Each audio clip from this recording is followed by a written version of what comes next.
So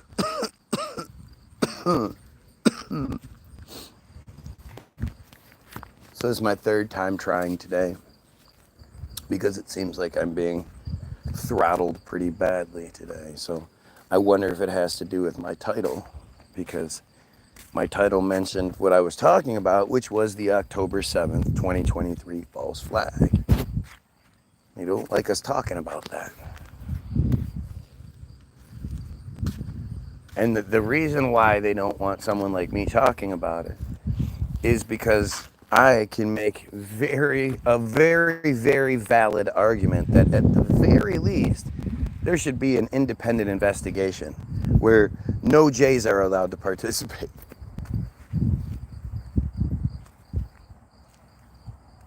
You know, the idea that when they say that there would have to be at least one, why? Why are we not capable of doing it without them?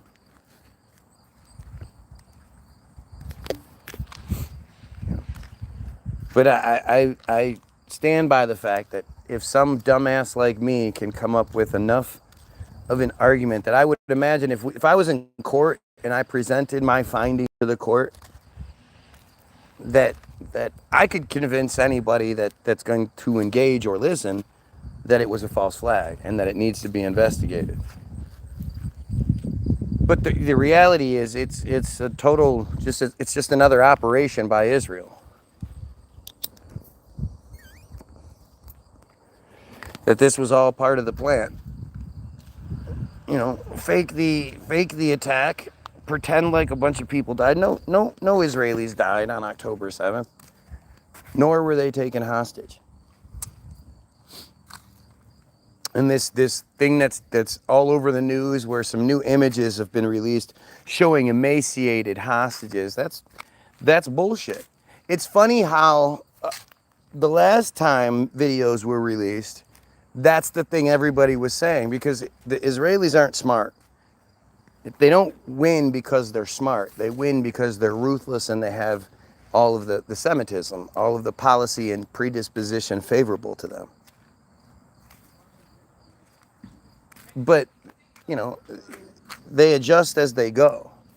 And they see all the comments where people are saying, you know, these guys don't look like hostages. Why are they tanned? Why don't they have any marks on them? Why are they not emaciated? You're saying they live in a little tiny hole under the ground, barely 3 feet wide by 5 feet tall, and they're crouched down and they have bags over their faces and their arms and their legs are bound and blah, blah, blah, blah, blah, blah, blah.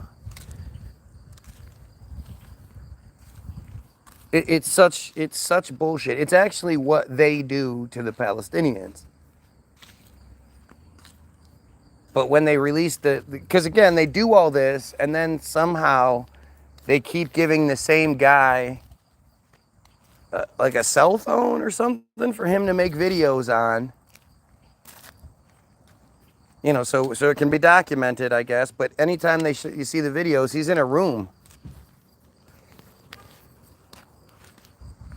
But everybody kept saying, you know, they would release hostages, and the hostages are all cheery and they have the jowls and they just don't look like hostages. Well, finally, they're like, all right, we're going to have some of our skinniest people, you know.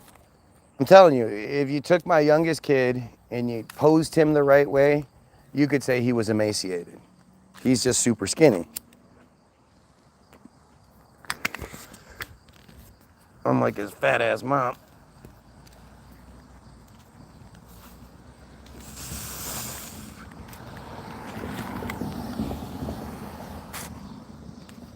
But they you know, they created this fucking narrative. See, so much of it is based on knowledge. You have to know more than just October 7th and after. You have to know tendencies. You have to know how this system operates. And I can tell you, you know, based on so earlier in the year, supposedly a couple of Palestinian militants went to a gas station and opened fire. They then escaped. One of them was killed by a settler. The other one was killed by the IDF. Everything that you know about the story is given to you by Israel. Now, I think what Israel does is anytime that there's like a car crash or somebody's taken off life support or something along those lines, some sort of unavoidable death takes place, they turn that person into a martyr and use them in one of these false flags that they do. Because anytime you hear about any sort of Israeli casualties, it's never more than what could fit in a car or two.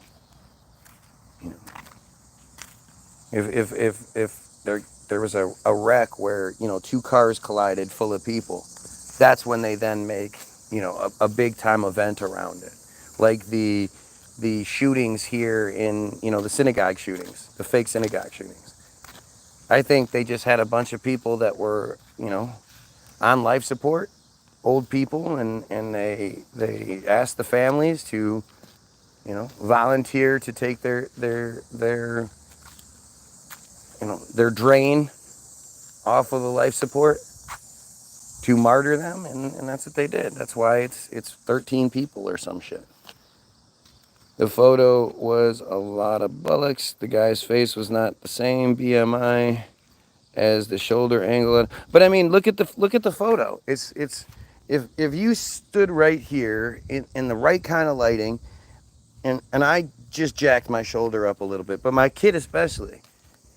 You know, since you know, if I was still in my 20s, I was still pretty skinny in my 20s. These are just fake bullocks photos. These are bullshit photos. And that's the narrative you're given over and over again. And what you see is shit like the synagogue shooting, where like 13, somewhere around there, people are dead. The shooting takes place on a Sunday, for some reason. On Monday, half of the people are buried, and on Tuesday, the other half are. Because it just violates all protocol, all investigation, all everything, because apparently they have to be in the ground within 72 hours. So you would think they would at least have a couple of days to do an investigation, unless that person, you know, they took some people off. You know, there's a car crash on Friday, killed 3 people. There was, you know, another 4 people, 5 people, 6 people taken off life support that same day, along with another 6 people on Saturday, Sunday morning. Like, there's another crash. They're able to stock up the bodies like that. It's pretty easy. People die a lot. Right. But they manufacture these narratives, like the gas station shooting. 4 people died. 1 old man, 1 person in their, you know, 40s or whatever, and then 2 girls less than 24, 25 years old or something. So 2 girls out being stupid, drunk, driving, doing whatever they do, because they do that a lot, crash into somebody else that's driving, killing them while they take an old person off of life support. Now you have 4 people really quickly. If that's even real, because with this thing, it's one of the famous rampages. So a rampage is when Israeli settlers get together and they're mad and they form a long line, and as they go, anything that they cross, they destroy it. They burn down houses, they beat people up, they break cars, they do all kinds of shit. And behind this line of settlers is a wall of IDF agents who will shoot and kill or arrest anyone who fights back. And it's a really common tactic in their community, these rampages. Well, this one happened. They said that the settlers waited until the bodies were in the ground. The rampage happened 2 hours after the shooting. How does somebody die in a mysterious and a random shooting and you have a funeral and bury them within 2 hours. It's just not possible. You know, it would be so disrespectful to all the family members who would have wanted to be at the funeral. Funerals are a big deal to people. If this funeral is happening within 2 hours of the person dying, I mean, very, very few people would be there. You wouldn't even be able to contact everybody.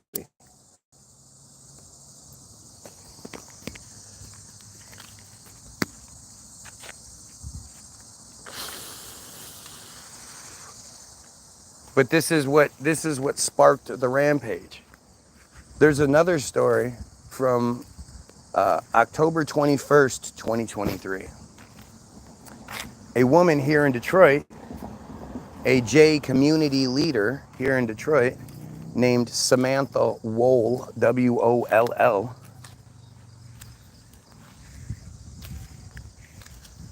went to a wedding the night before, apparently drove home and was so drunk that she never closed her front door.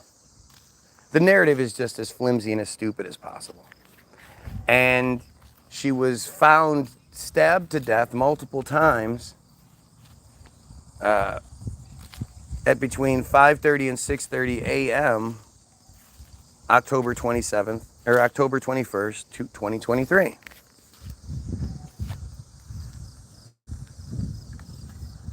Literally none of the story makes sense. The black guy they tried to blame for it, they tried to stick him with every hate crime and all this other shit. The judge was, they even requested that the judge recuse himself because the judge was a J, and to suggest that a J community leader doesn't know all of the judges in her town, it doesn't have a relationship with the judge. It's just insultingly stupid. And the way this judge behaved was so far out of line, so out of character, adding charges, interrupting people during their opening statements. It was just insane, this whole trial. Michael Jackson Bolanos was the guy they tried throwing under the bus. And this isn't like a good dude. This dude was out committing crimes that night. He was out looking for cars to break into. And at some point, he said he stumbled across her dead white chick, and he was like, oh, fuck, I got to get the hell out of here. But she was already dead when he found her.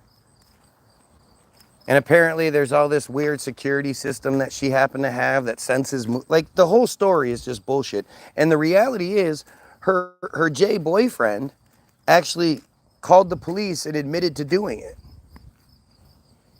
He said that he thinks he might have done it. He doesn't remember doing it, but he thinks he might have. That was his excuse. And they did everything they could to cover up his identity, to hide who he was for some reason.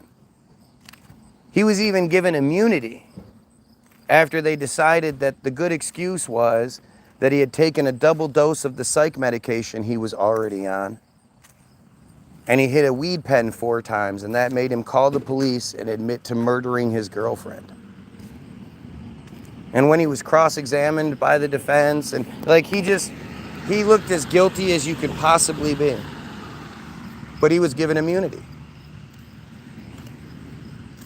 And as crazy as the whole story is, and when they couldn't find Michael Jackson Bolanos guilty on any of it,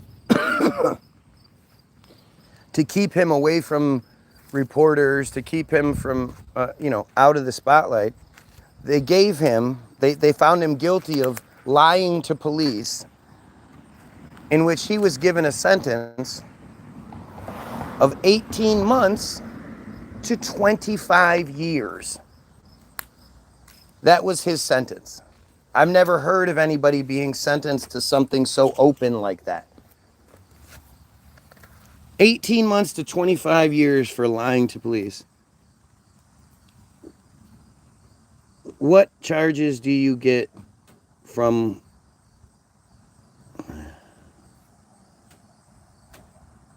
What sentence do you get for lying to police? Lying to police can lead to various charges and penalties ranging from misdemeanors to felonies, depending on the specific circumstances and jurisdiction. In Michigan, for example, lying to police officer can be charged as a misdemeanor or a felony, and penalties include jail time, fines, or both.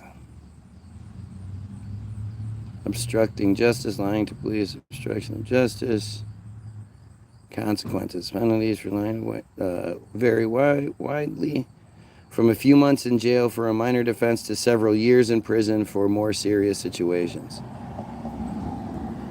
Well, I don't know what he was given, but he was found lying to police 18 months to 25 years. Look, we have somebody that's admitting to being a pedophile on here. They come here every day to admit to being a pedophile. If you're a Trump supporter at this point, you are admitting you are a pedophile. You possess child exploitation materials or something along those lines, which is why you're capable of overlooking what Trump does. But anyway, Samantha Wool, Michael Jackson Bolanos given 18 months to 25 years. But the craziest part in this ludicrous baloney story to begin with is that the newspapers from October 22nd say that Samantha Wool's funeral was extremely beautiful and attended by over 1,000 people. She was found dead by one of her neighbors, stabbed to death in her front yard, which is typically a crime, especially when nothing was stolen from her or anything like that, that would point to the boyfriend. Point to the spouse. That's generally the person that would immediately be under suspicion for a crime like that. And again, that's the guy that admitted to doing it. And there was somebody seen on camera running from the scene. You know, it was a faraway camera, but he did match the boyfriend's description, but never mind that.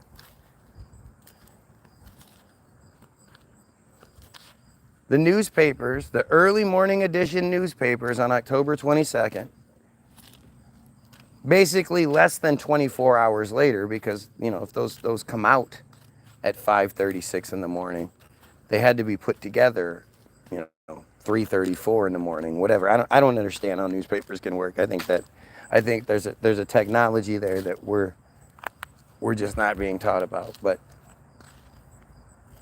how does a community leader who undoubtedly would have lots of relatives in Israel and family and friends all over the country, how could she have a funeral within a few hours of being killed? If you can show me another example of somebody having a funeral a few hours after being killed, I'd love to see it.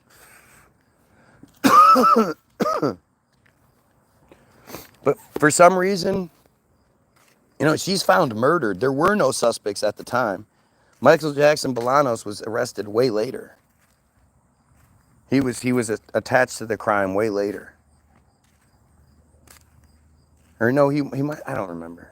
He might have been arrested that night for the crime, but I don't remember how it goes, but I don't want to say something incorrect there. But how do you know, they don't have the whole picture figured out. Like there has to be an investigation. There has to be an autopsy. You know, there has to be a protocol that goes into place when somebody is murdered like that. That, you know, especially here in Detroit, there were other people killed. There were other autopsies and shit that were more than likely in front of hers. The funeral home, the funeral people. I mean, you have to pick out the casket. You have to, you know, get the plot. You have to, like, all of these things. This isn't something that you just do within hours of somebody being killed. It's just not a thing.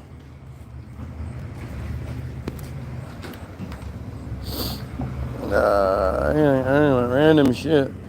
Only that's serious shit, but no problem. Like how Jeffrey Epstein died. The fact that you're here and you're talking shit, who does that? I'm talking about the slavery all of us are under. I'm talking about what facilitated Jeffrey Epstein and all the rest of the shit. I'm asking simple questions. Have any of you ever heard of somebody being murdered and having the funeral the same day, within hours. It would have to be within hours. You ever heard of that before? No. No, and nobody's going to actually even attempt to address it because you can't. These are all the Trump pedos. These are all the same dumbasses who seemingly have an issue with the guy who wants to kill pedos and thinks we should stop the genocide and thinks we should eliminate the J cult altogether. Who the fuck is going to have an issue with that other than them? Now that's a reason for an imposed 15-minute city limit, chosen funerals. Well, the thing is, when you realize, like, the synagogue shooting, the funeral overrode protocols, the Samantha Woll shooting, the funeral overrode protocols. And anytime anything happens to them, it's immediately called a hate crime. Like, they're the only, Dylan Roof, whatever his name is, Roof, he was a clear, like, wannabe white supremacist. And the idea of hate crime was like, I don't know if we could call it a hate crime. I don't know. Michael Jackson Bolanos, if he was guilty, he didn't know this broad. He was out trying to rob people. For it to be labeled a hate crime is a joke. It diminishes the significance of hate crime, which is a stupid phrase altogether. Like, why would certain murder be worse than other murder? I mean, I get it. Like, if you're defending yourself, that's one thing. But you kill somebody because you hate them. You can't say, well, because of their religious affiliation, that makes it even worse. Like, that's stupid. Because of their cult choices. That's just stupid.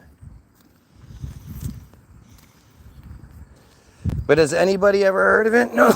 No, you'll never hear about it. Just like you'll never hear about a government agency attacking a funeral like Israel did with Shireen Abu Akleh. Where at first they snipe her in the face wearing press credentials and you know, having a press vest and a helmet on and all this shit, and they still killed her. And then they shot all around her so that nobody could help her. Anytime anybody got close, they would shoot all around her. And then 3 days later, or 2 days later, when they had her funeral, the IDF shows up to the funeral and attacks the funeral, hitting the people carrying the casket with batons and clubs and flashbangs and smoke bombs and shit. They dropped the casket, but they caught it. I wish they would have actually dropped it and her body would have fell out. As disgraceful and awful as that would have been, it would have brought more attention. I'm sure she would have wanted that to happen. If that was how it was going to work out, I'm sure she would have wished that her body would have fell out. Because that would have been undeniable attention. That shit would have went all over the place. And Israel flat out said the reason they did that is because to them it's a better image to see the IDF attacking a funeral, because they're carrying Palestinian flags and singing Palestinian songs. That's the reason given. To Israel, it was better for us to see that than to see Palestinians showing solidarity and carrying the casket, singing songs, and waving the flags. Like any of us would see it if the Jays didn't want us to. Just like the only reason we know about what Kanye said is because they told us to care about what Kanye said. None of you follow Kanye West.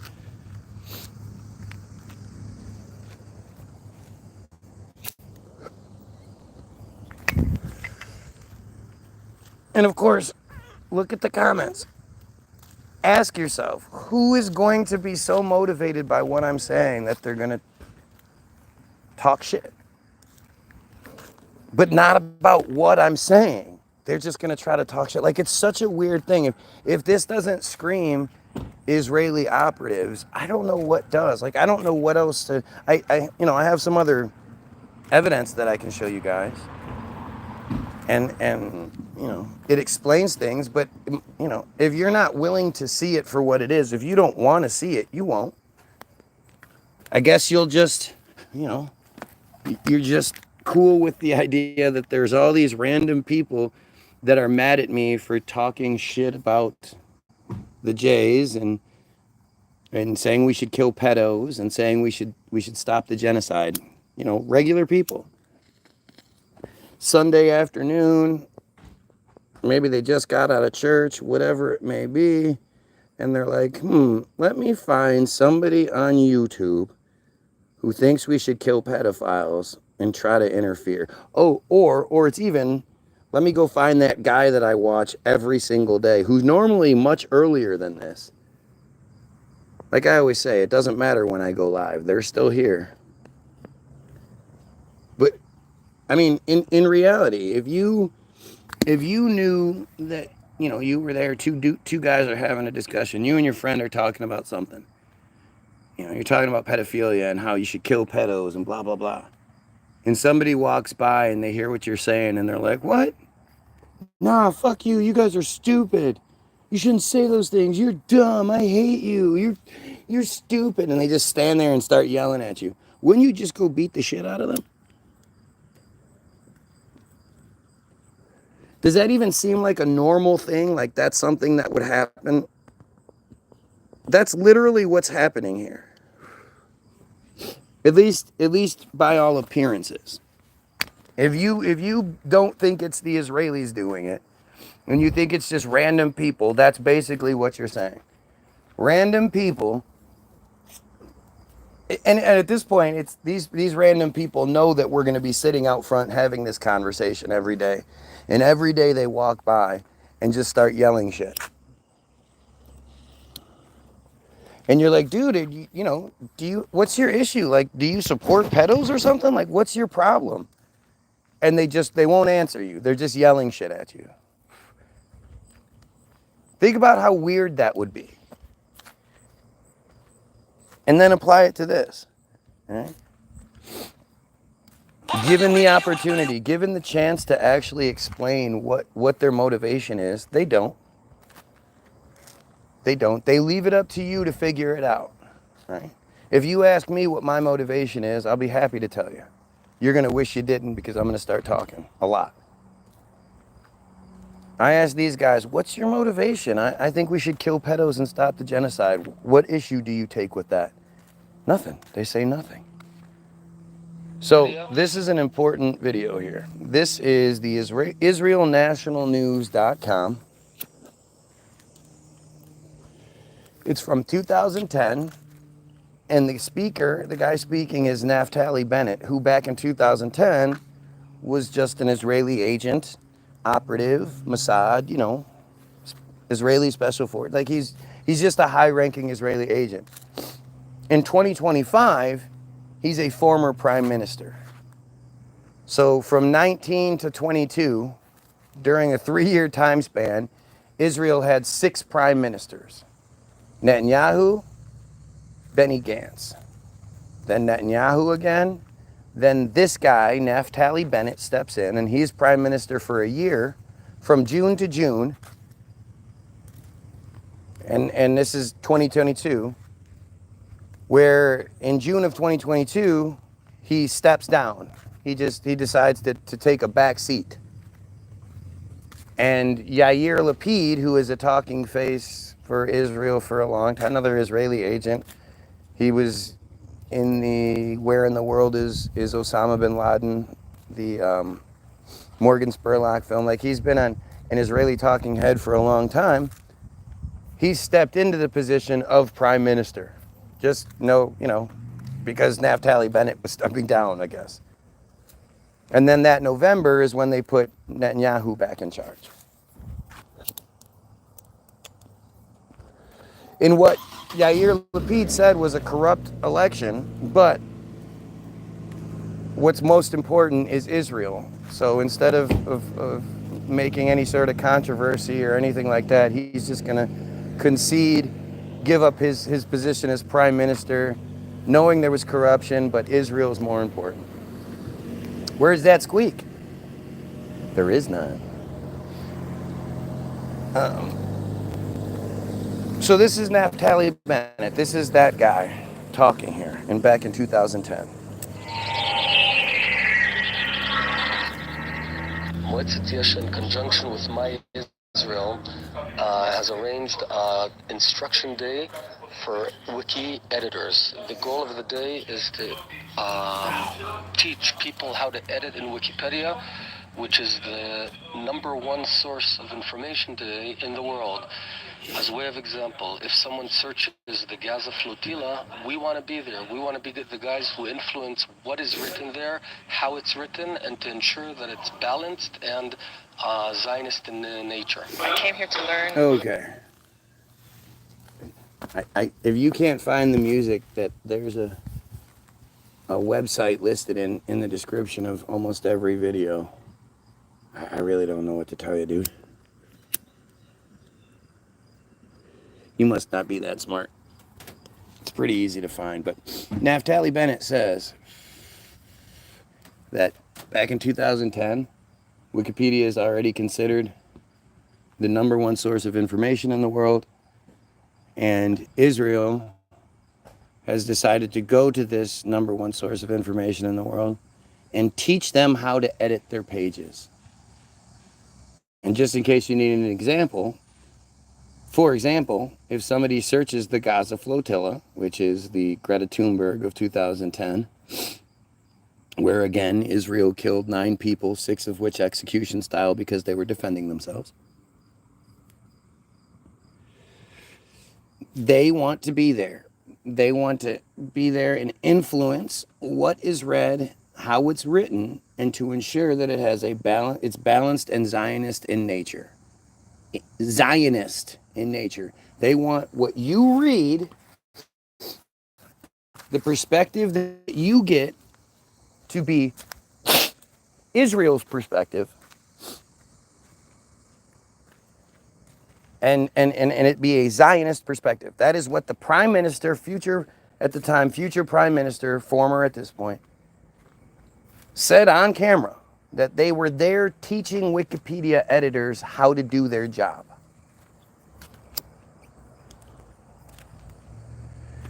Imagine you have a business, any sort of business, and you work that business to be the #1 business in the world. You're the #1 hamburger company in the world. You're the #1 bracelet maker in the world. You're the #1 insert third thing in the world. You get yourself there, you're doing it, you're good at what you do. And Israel comes to teach you how to do, the fundamental part of your job. Because you're just not doing it by their specifications. Who's going to be like, yeah, okay, I'm cool with that.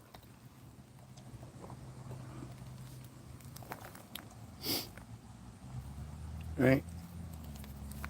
So when I use Wikipedia as my source, it's because it's the #1 source of information, and it's their source. I don't necessarily think Wikipedia is 100% true, but it is the thing that they want us to think. So here on the Team Jorge page, Team Jorge is the name given to just one Israeli Black Ops organization. This is just one that got exposed. There are hundreds, if not thousands, of these same Black Ops organizations. But Team Jorge is the name given to an outfit of Israeli contractors specialized in the use of malign cyber activities, including hacking, sabotage, and bot farm social media disinformation campaigns to manipulate the outcomes of presidential elections. If they can fuck with an election, I don't think my security, I don't think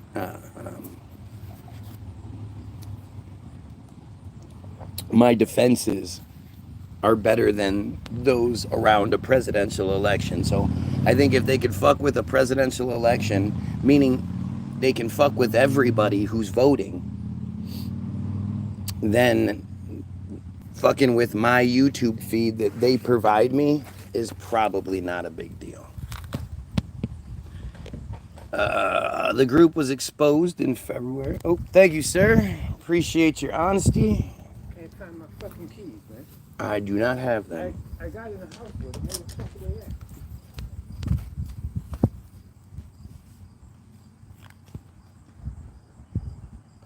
at? The group was exposed in February of 2023, big year for Israel, after an award-winning undercover operation by journalists from Israel, journalists from France, Germany, Indonesia, Israel, Kenya, Spain, Tanzania, and the United States, as part of a consortium of investigative journalists coordinated by Forbidden Stories. The organization has been active since at least 2015, meaning just before, Russia interfered with the election. They can't give you any examples of it. They can't show you how. And Russia interfered on Trump's behalf, and Trump lost by 2,700,000 votes.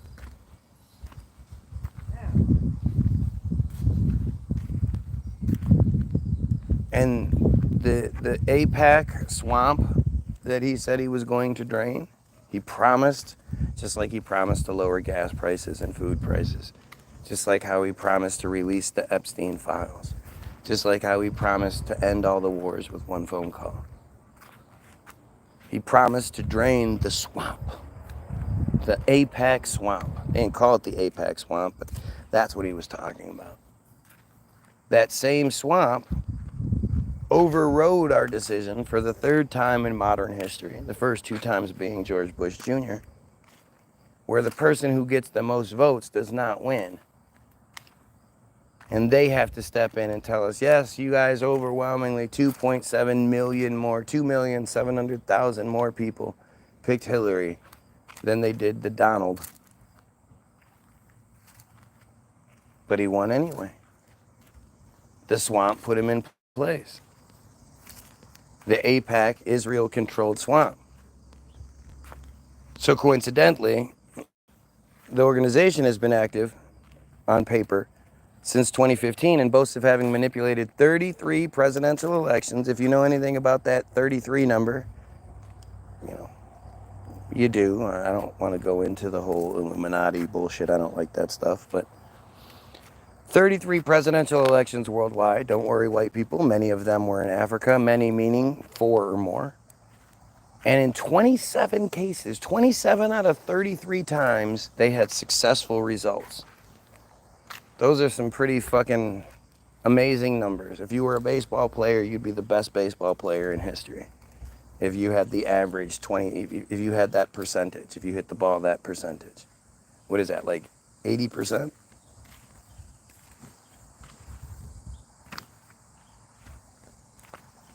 Their activities were revealed following a 2022 sting operation in Tel Aviv, carried out by 3 undercover journalists who posed as prospective clients and filmed their interactions with Tal, T-A-L, Hanan, H-A-N-A-N, the group's leader and former Israeli Special Forces operative, in which he explained how things work. He said that they had existed for more than 2 decades,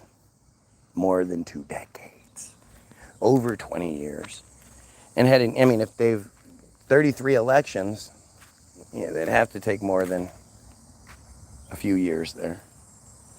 They had been engaged in propaganda and disinformation activities in more than 30 countries. Their services have been available to government intelligence agencies, political campaigns, and private companies that wish to covertly manipulate public opinion. Like, if you could show me some Bible stuff that was this fucking specific, what could I argue? This is acknowledging that Israel has this one black ops organization that specializes in interfering with people like me, with people who oppose Israel, with manipulating elections. Like, these guys boast of having manipulated elections. It's such a well-known thing that it's summarized on Wikipedia. It's right here in black and white. Like, you can just read it. It's right fucking here. There's no mystery. By the way, if you're watching, like, share, sub, help out. Take 2 seconds, click the share button, share it on Facebook. If you're worried about what people will think, then title it, "This guy's crazy. Come tell him he's crazy." Do something, help out. Don't just watch, help.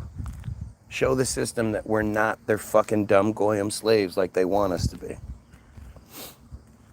One of the organization's primary tools is a software package called Advanced Impact Media Solutions, or AIMS. The software, listen, the software automates centralized control of thousands, 30,000 at a time, fake social media profiles on Twitter, LinkedIn, Facebook, YouTube, you name it.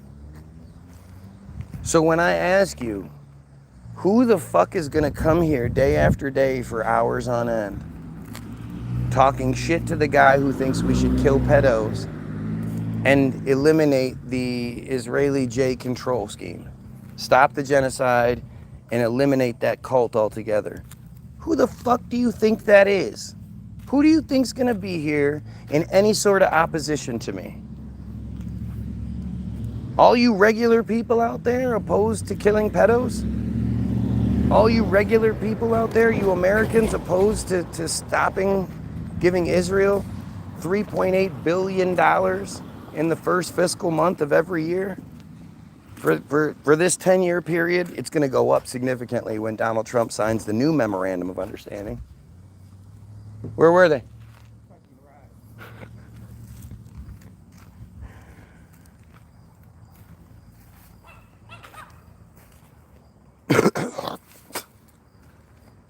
Who's going to oppose me?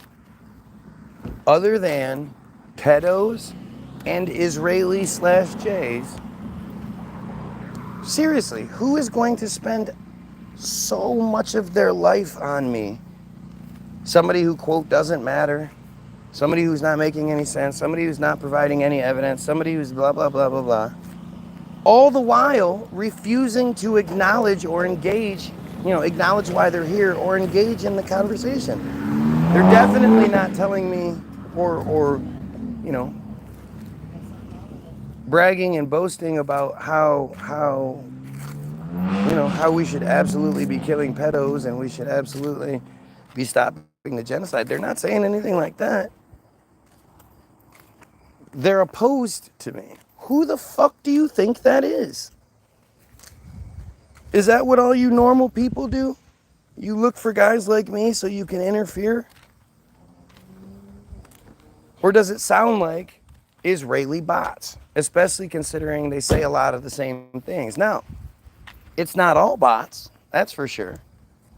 Because there's also shit like this, act.il. Now, act.il is locked. And for everybody that hides behind, well, anybody could just edit Wikipedia, they can't. You're stupid. If anybody could edit Wikipedia, then anybody could destroy Wikipedia. All they'd have to do is click edit, click select all, click delete, and then save it. You can suggest an edit on certain pages.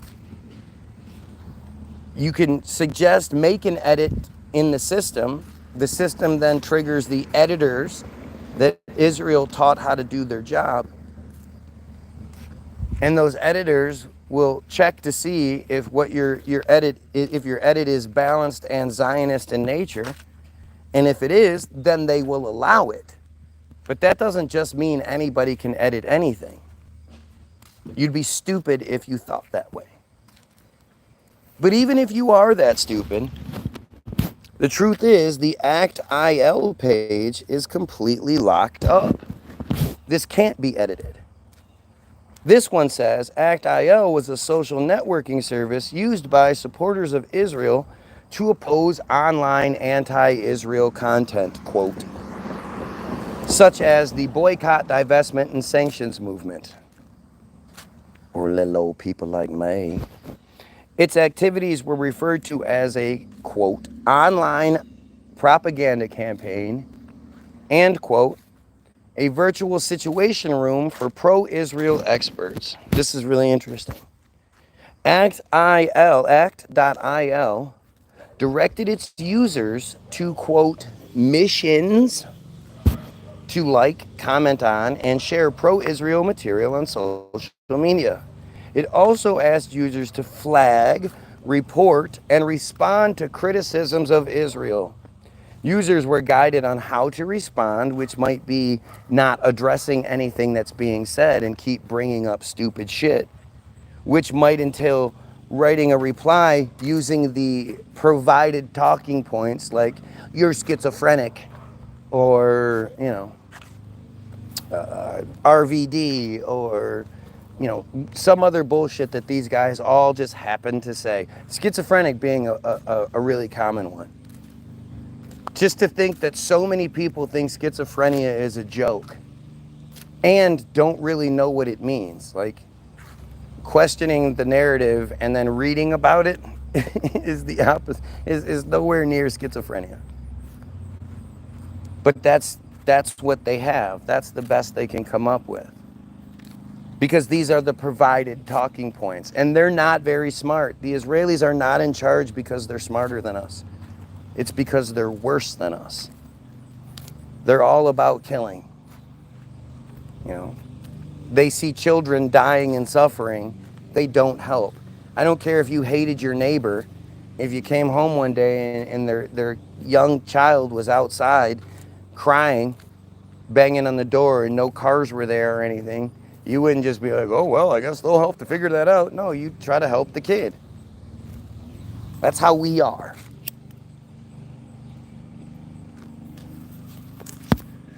They aren't like that. Talking points or sharing or upvoting an allied comment. The app also provided users with ready-made memes promoting Israel's perspective for them to share. By completing missions, users earned points, unlocked badges, and had their scores displayed on leaderboards.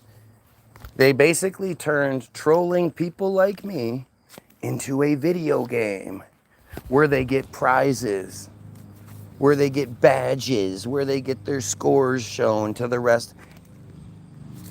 This is one of those things, one of those arguments that I make that I'm, more than sure if I was in a court of law, I could argue my point. And I don't see how anybody could argue anything to the contrary. Literally, if it's not this, then it really is just a bunch of weirdo pedos who are scared of someone like me, especially me, getting any sort of voice, getting any sort of platform, knowing that they'll be killed in the process. Otherwise, I just can't, what fucking losers are gonna be here day after day? They have nothing else going on in their life, that they stalk somebody they hate? Who does that? Who would ever do that? That's just silly. I give them more credit than that. I just cannot imagine you're just regular people who are okay with pedophilia, okay with the slavery, okay with our money being stolen. I just can't imagine all of you, any of you are like that. My mate is schizophrenic and one of the most switched on people I know. You get a conviction.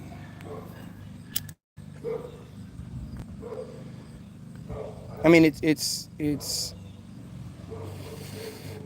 there's no, like, I'm providing you evidence, I'm making a point, and then I'm backing it up with this, and then this, and then this fact, and this fact, and I'm dotting all the I's and crossing all the T's and answering the arguments before they're made like they would ever be made to begin with.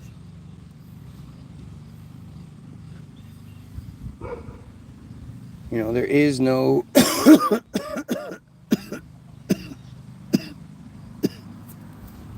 there is no argument. We're the losers, but you keep going live.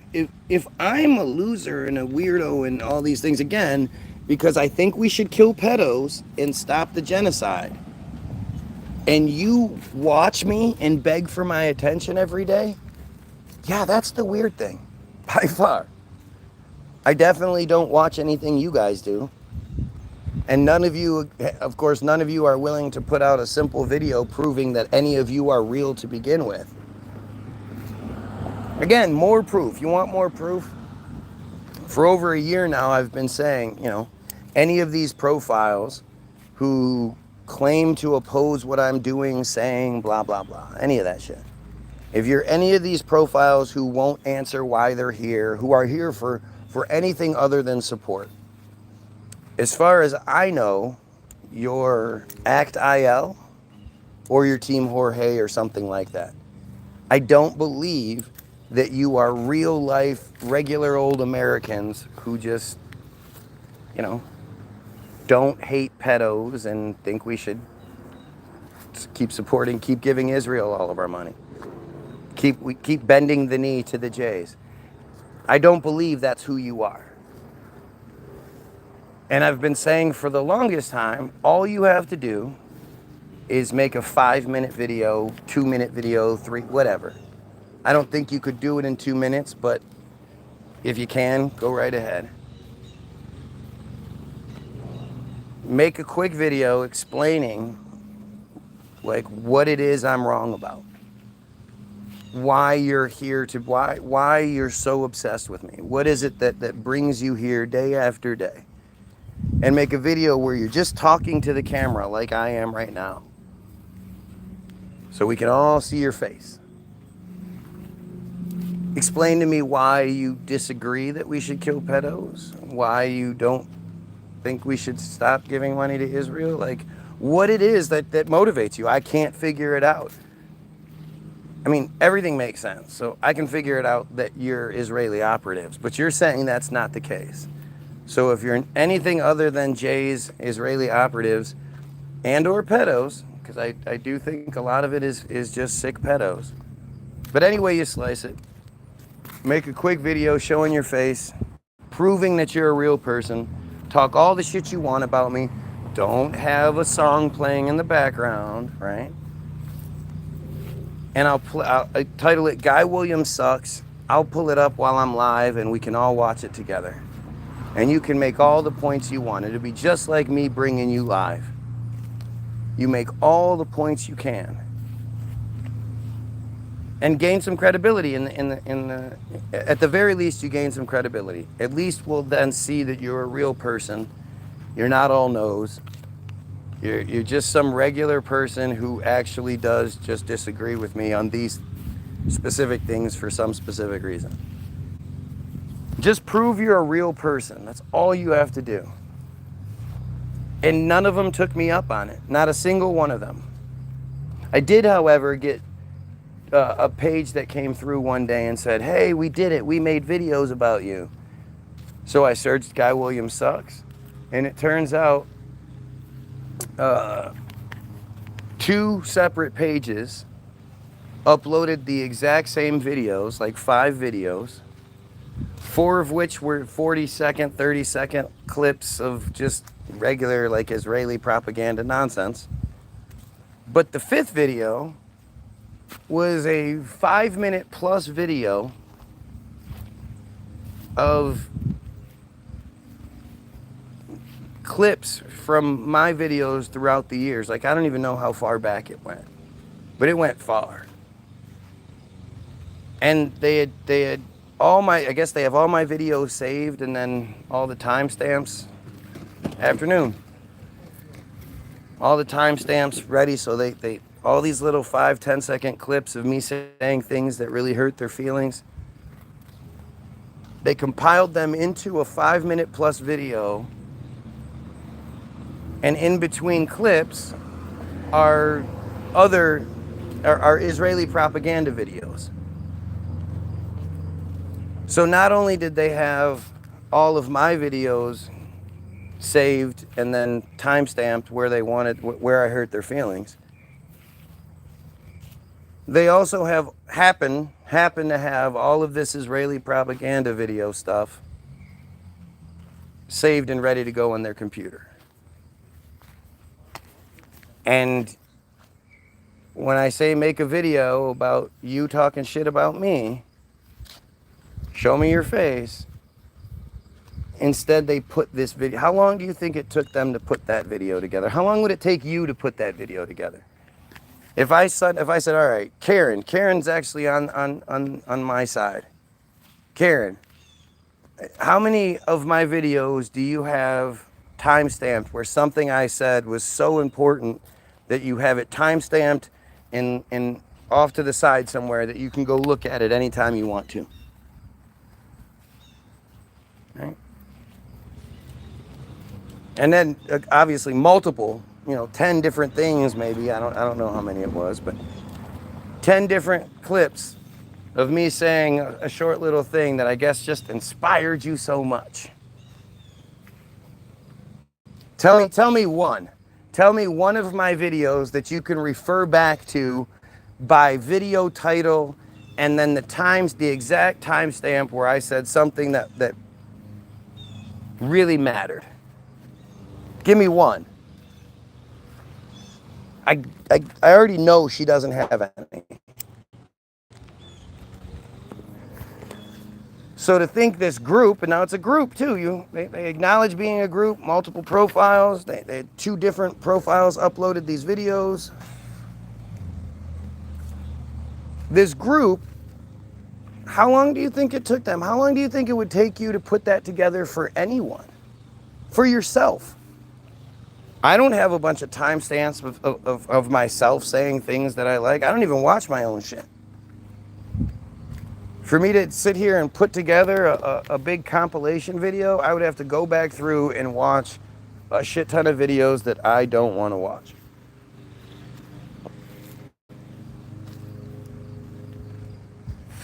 If this is weird to you, like, share, and sub it. Hit the like, share the shit on Facebook or whatever, and sub to the page. If you think it's all totally normal, then smash the dislike button. Smash it. I love you, bro, but not that much. Yeah, it would be weird if you did. We'd be less likely to be friends if you could do that. I can't do that for myself. I can't do that for anybody. Anybody. There are things that I can refer to, like the Dave Chappelle thing. Oh, you know what? I could do it for Naftali Bennett, where he is acknowledging that Israel controls Wikipedia. I can pull that up at any point, that 30-second clip. I gotcha. I can't pluck it out of another video from somewhere, but I can pull that one up. As far as making a Naftali Bennett compilation video, well, that's literally the only video I know of him. When I saw that video, I was like, oh, that's what he looks like. I knew who he was, but I have no idea. And this guy's world famous. He was a fucking prime minister. Yet, instead of making a quick 5-minute shit talk video, they put together a compilation video. And that's supposed to make me be like, oh, man, I sure do feel bad. This is exactly what I was saying. I can clearly see who is against me now. They also put a song behind it, so I can't play it on here without it getting, being blocked.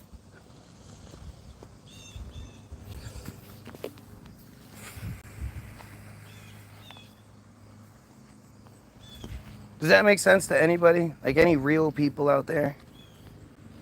Can you imagine I say, make a quick video about me talking shit. And you go, you know what, I'll do you one better by making a compilation video of you. Like, you'd have to go back and watch. Oh, like, just the idea of having the timestamps. Seriously, that's what you would do? Any of you could do that?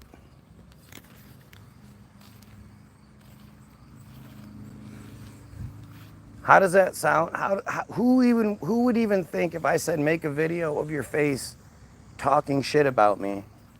Who thinks a compilation video of my stuff saying things that hurt their feelings, spliced it together with Israeli propaganda, who thinks that That makes sense. Yeah, that's what I was asking for. That fits exactly what I wanted to see. Who could possibly say that? I'm an orchestral musician, mother funster, and you're a bucker.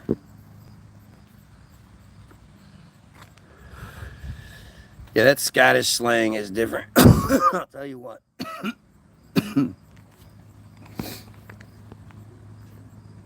How does it make sense? It's just something so simple. I can't imagine somebody asked me why I think a certain way about why am I involved in their conversation. And instead of answering them, I just start saying dumb shit. Oh yeah, well, you think that blah blah. Like, what? Why are you telling me what I think? Why aren't you telling me what you think?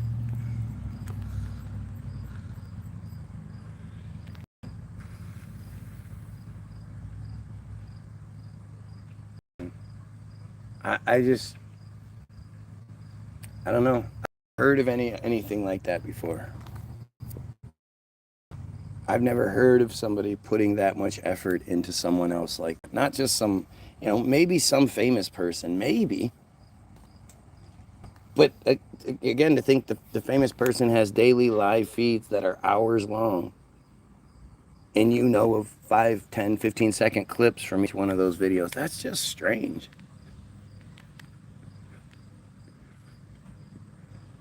I don't know why you would engage with that.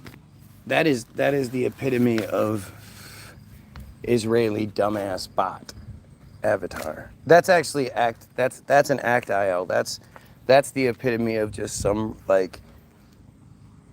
just typical Israeli. That one has the more personal touch to it. That one likes to attack people and all that shit. And yet, at no point will they address why they're here. Other than saying something stupid like, oh, this is entertaining. If you're trying to tell me that compared to everything on TV, all the DVDs, all the Hulus, all the websites, all the porn, all the outside you could be doing, all the sex you could be having, all the jerking off you could be doing, whatever it may be, I'm the thing that you want to focus on? And by focus, I mean beg for my attention? And that's supposed to be like a knock against me?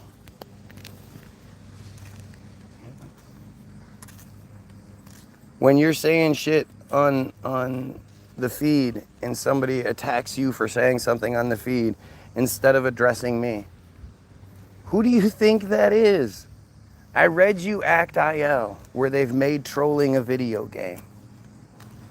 I've read you Team Jorge. I've provided you more evidence for why these people are here than they have. Let that sink in. I can answer why these people are here. It may seem a little far-fetched, but it's right there in black and white. Anybody can look it up if they want to. And yet, all these people have the opportunity, the platform, to be able to say exactly what they have an issue with. And they don't. I know these are hours of your lives you'll never get back again. For sure. For sure. And these are hours of their lives spent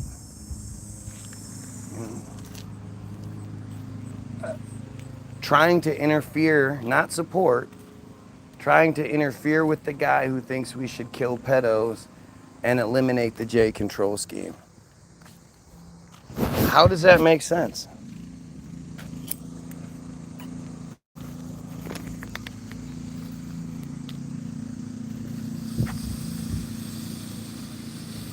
Now see, the dumbass acknowledges that he can hear what I'm saying, right?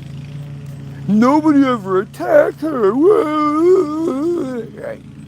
So he hears what I'm saying, meaning he hears me continuously saying, just give a reason why you're here. Say what it is that motivates you. What you're trying to accomplish by being here.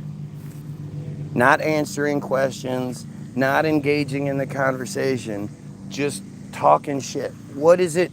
What's the motivation with that? And for some reason, he can't hear that part.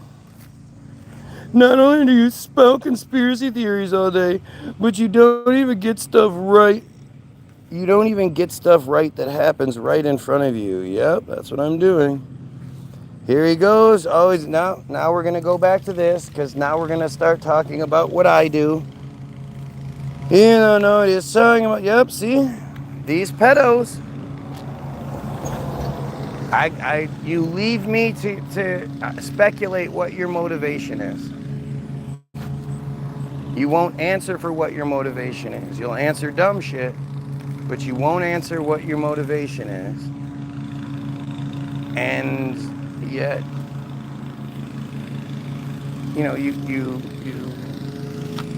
I'm supposed to what? Just assume that you're here because you just have no life? Like, I can't, I have to look at the pieces that are in front of me. And when the stated purpose and the majority, like you just got there, he always brings it back to pedos. When the majority of the conversation is killing pedos, stopping the J control scheme, ending the genocide, I can only assume that your reason for being so negative is because you support those things. Again, you don't give any other reason. And if you do, you're like, oh, I'm just a troll. Well, why don't you troll the newscasters? Why don't you troll your government officials, your police chiefs, or whatever? And instead of talking shit to the guy who thinks we should kill pedos, troll them into doing more stories on it. Expose this shit. Why isn't this being exposed more? Why isn't more people demanding the Epstein file? Why are you talking about all these other dumb things instead of exposing these huge networks? Troll them. I mean, if that's your real thing, troll them. Why not? You definitely might be seen by more than 24 whole people. But they won't, Motivation? The fuck do you mean motivation, you wacko? You're on live spouting dumbass conspiracy theories like submarines aren't real, but that doesn't answer the question. Why are you here? If I'm such a dumbass, then why are you here? And if all I'm doing is spouting these conspiracy theories, why won't you answer the conspiracy theories? Why won't you just debunk what I'm saying? Why is it you think my opinion of submarines is more important than we should kill pedos, than we should stop genocide? I mean, it's pretty simple. I think I've broken this down to its simplest form, and it seems strange that you're having such a hard time understanding, other than, you're just dancing around the truth, because you know what I'm saying.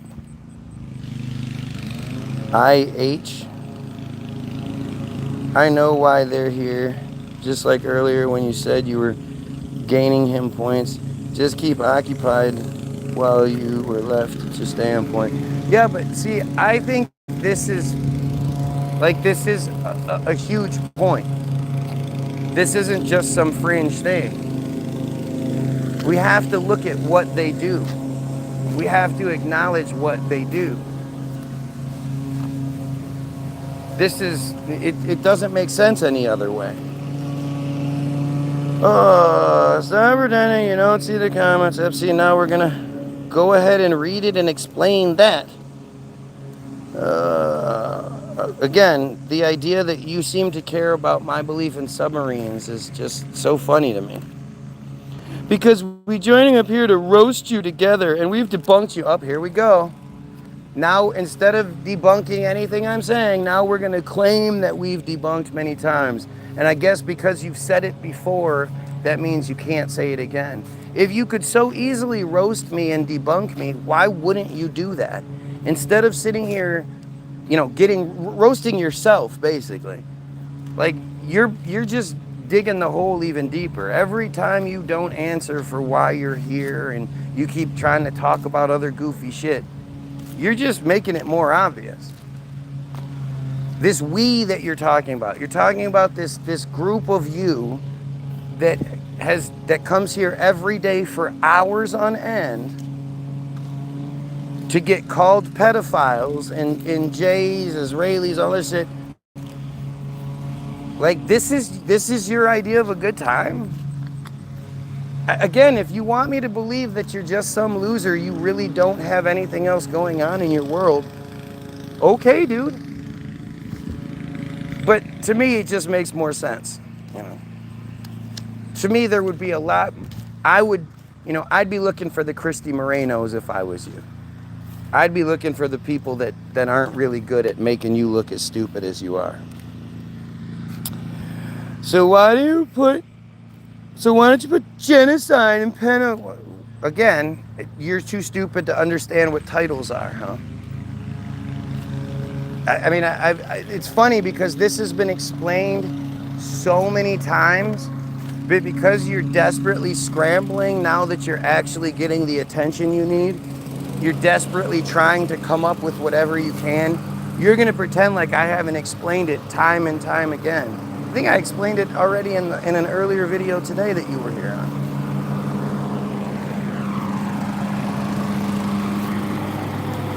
Do you go to the Smashing Pumpkins concert and you're mad because they're not on stage stepping on gourds?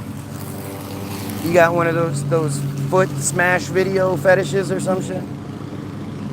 Do you go to the Shell gas station and get mad because they don't have seashells for sale? Why do you have Shell as your title then? You've been here long enough to understand what's going on in that regard. But again, you're just biding time. You're desperately trying to come up with something to turn it back on me because, you know, the why are you here narrative. Why are you so upset and obsessed with the guy who thinks we should kill pedos? Because that's a nonsense, crazy-ass conspiracy theory. The guy who thinks we should stop genocide, the genocide that's literally happening right now. Because again, that's just a crazy conspiracy theory. Right? And instead of talking about these worldwide issues, these really big fucking deal issues, you want to keep talking about submarines. Submarines. That's fucking cute, man. That is cute. It's just it's so stupid. But this is the best they do. I'm clickbaiting. Oh boy, I know there's all those people out there who are like, man, I sure wish I could find a submarine video. Submarines are like the #1 trending thing right now. So I'm clickbaiting all those people out there looking for submarine videos. Oh, what a dumbass. In all of these comments, not one of them still explains why this person is here day after day, week after week, month after month, begging for attention. What is the motivation for that? You're mad at me because of my belief in submarines, so you don't do anything else with your life? Normally I'm live in the morning and you're here, but if I was live at nighttime, you'd be here. If I was live, in the afternoon, you're here. It's really interesting how they work. They are relentless on you, bro. Every freaking day, it's wild. Of course. Because, they're like really big submarine enthusiasts. And they're just so mad at me for questioning.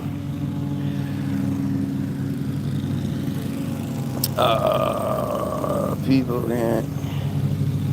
These people aren't capable of critical thought. Of course they're not. It's all a distraction. They're all just sheep. I'm not worried. I address it for a reason. I think it proves my point more than a lot of things do. I think this is something the average person can relate to more than they can relate to genocide. You can literally see this happening in real time. And the majority of you who are real, like decent, real people, you see the fact that I'm making sense and they're not. You can see if this was like a discussion with a child who broke the lamp. Yeah, who broke the lamp? Did you see that I vacuumed earlier? Yeah, but who broke the lamp? I had a great day at school today. Dude, I know what you're doing. Stop it. Who broke this lamp? I had such a good lunch. Except with me, it's they're attacking. You know, who broke the lamp? I don't like your haircut. Who broke the lamp? You stink. You know, who broke the lamp? Why are you wearing that shirt?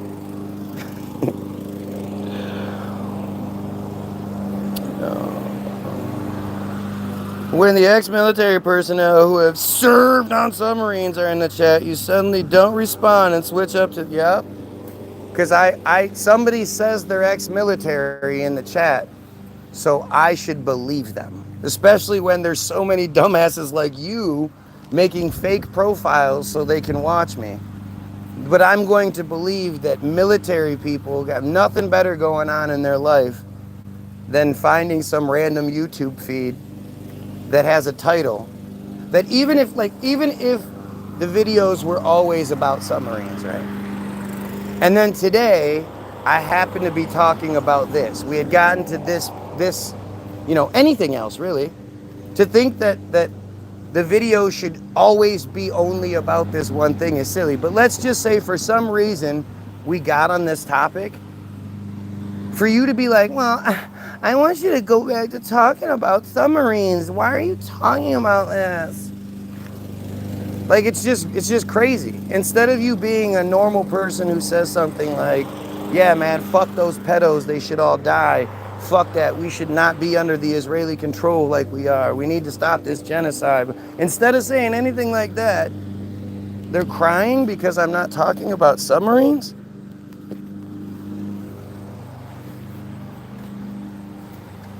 And the funny thing is, I've said this time and time again, if you really do want to know about submarines, you really do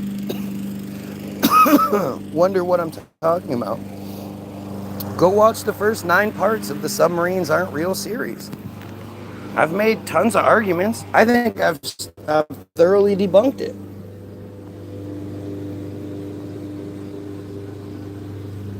If that was really your thing, you would go to the videos that are specifically about it, hear the arguments that are being made, and either argue them on that page, or the next time you're here, which is the following day, you would say, dude, you said this, and you said that, and you're wrong because of this, and you're wrong because of that. That's how normal people operate.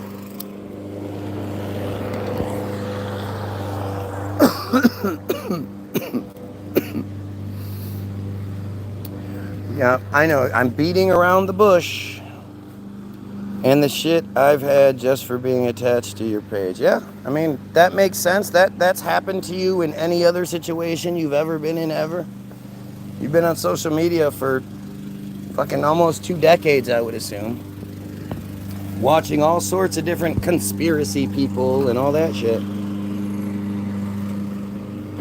You've ever been attacked relentlessly? Had family members called and shit?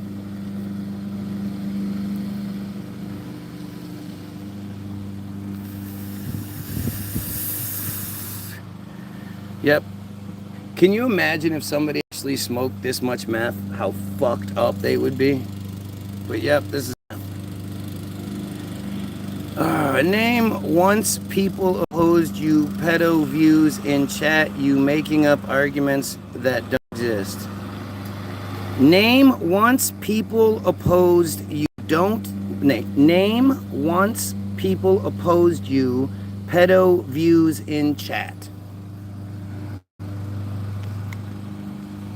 Yeah? Is that what it says?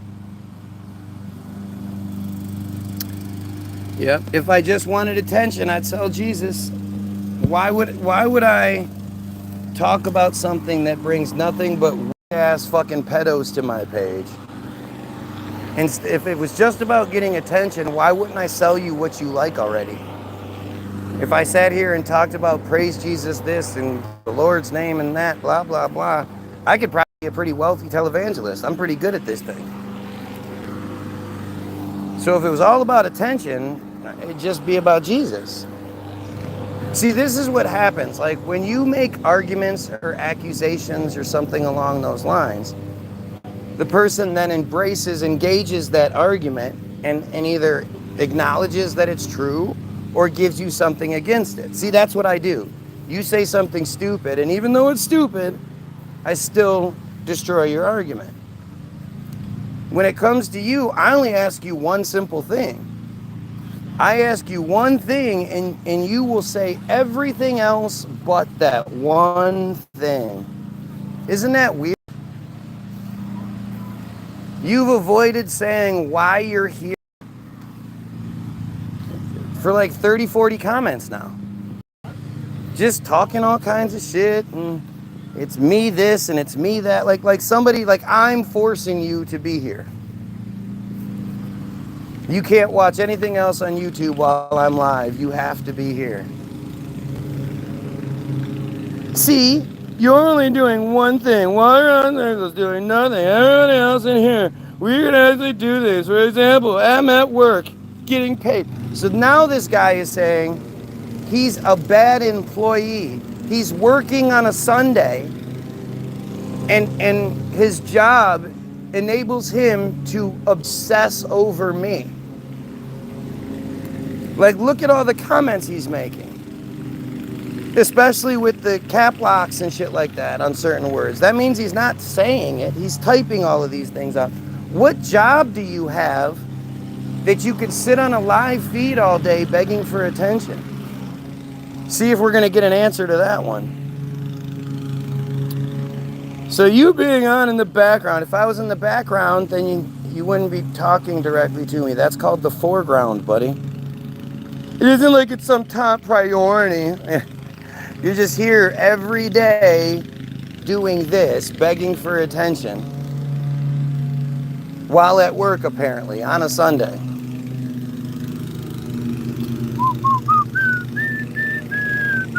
Everyone talking about we're gonna believe you who has never served. Yep. Oh, well, that matters.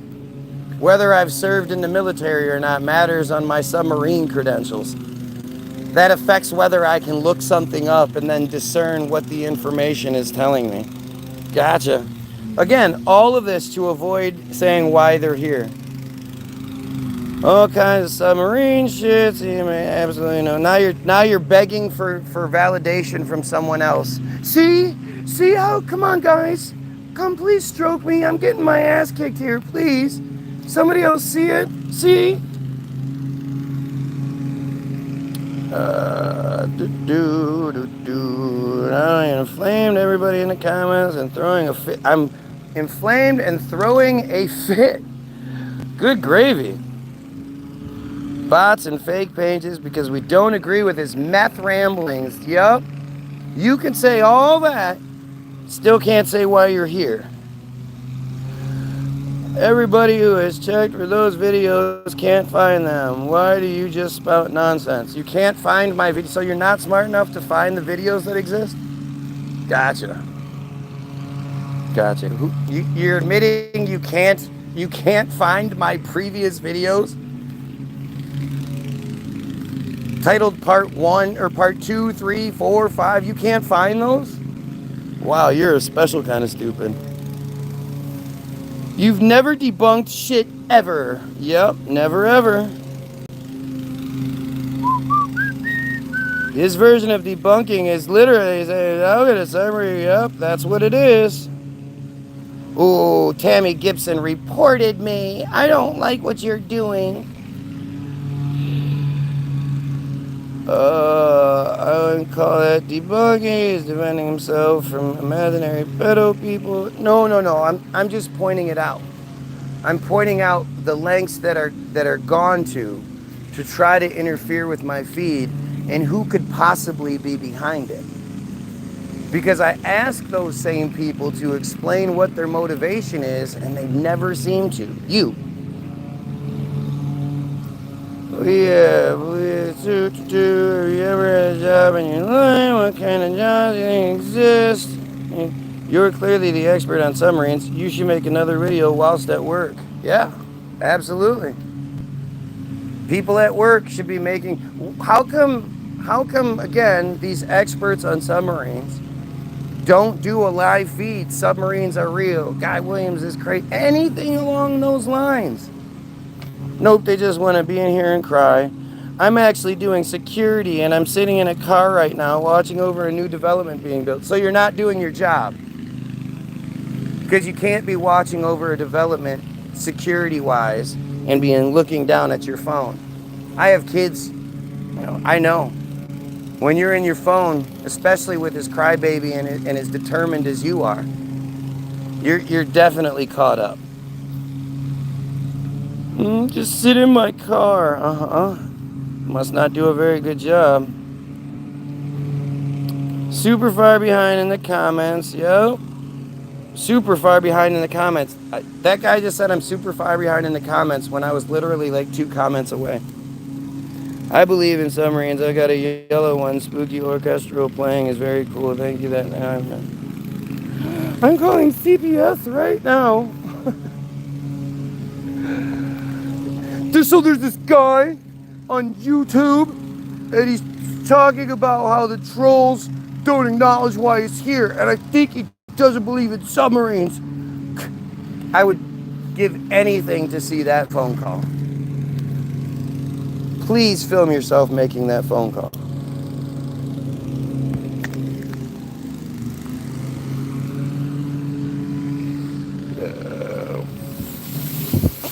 Now it's called Adult Protection Services. The guy doesn't believe in submarines. Seriously. And all of this is to avoid saying, hey, I'm here because of this. I'm here because I disagree with you on this, and this is why. I know your feed is all about we should kill pedos and stop the genocide, but I disagree with you because what?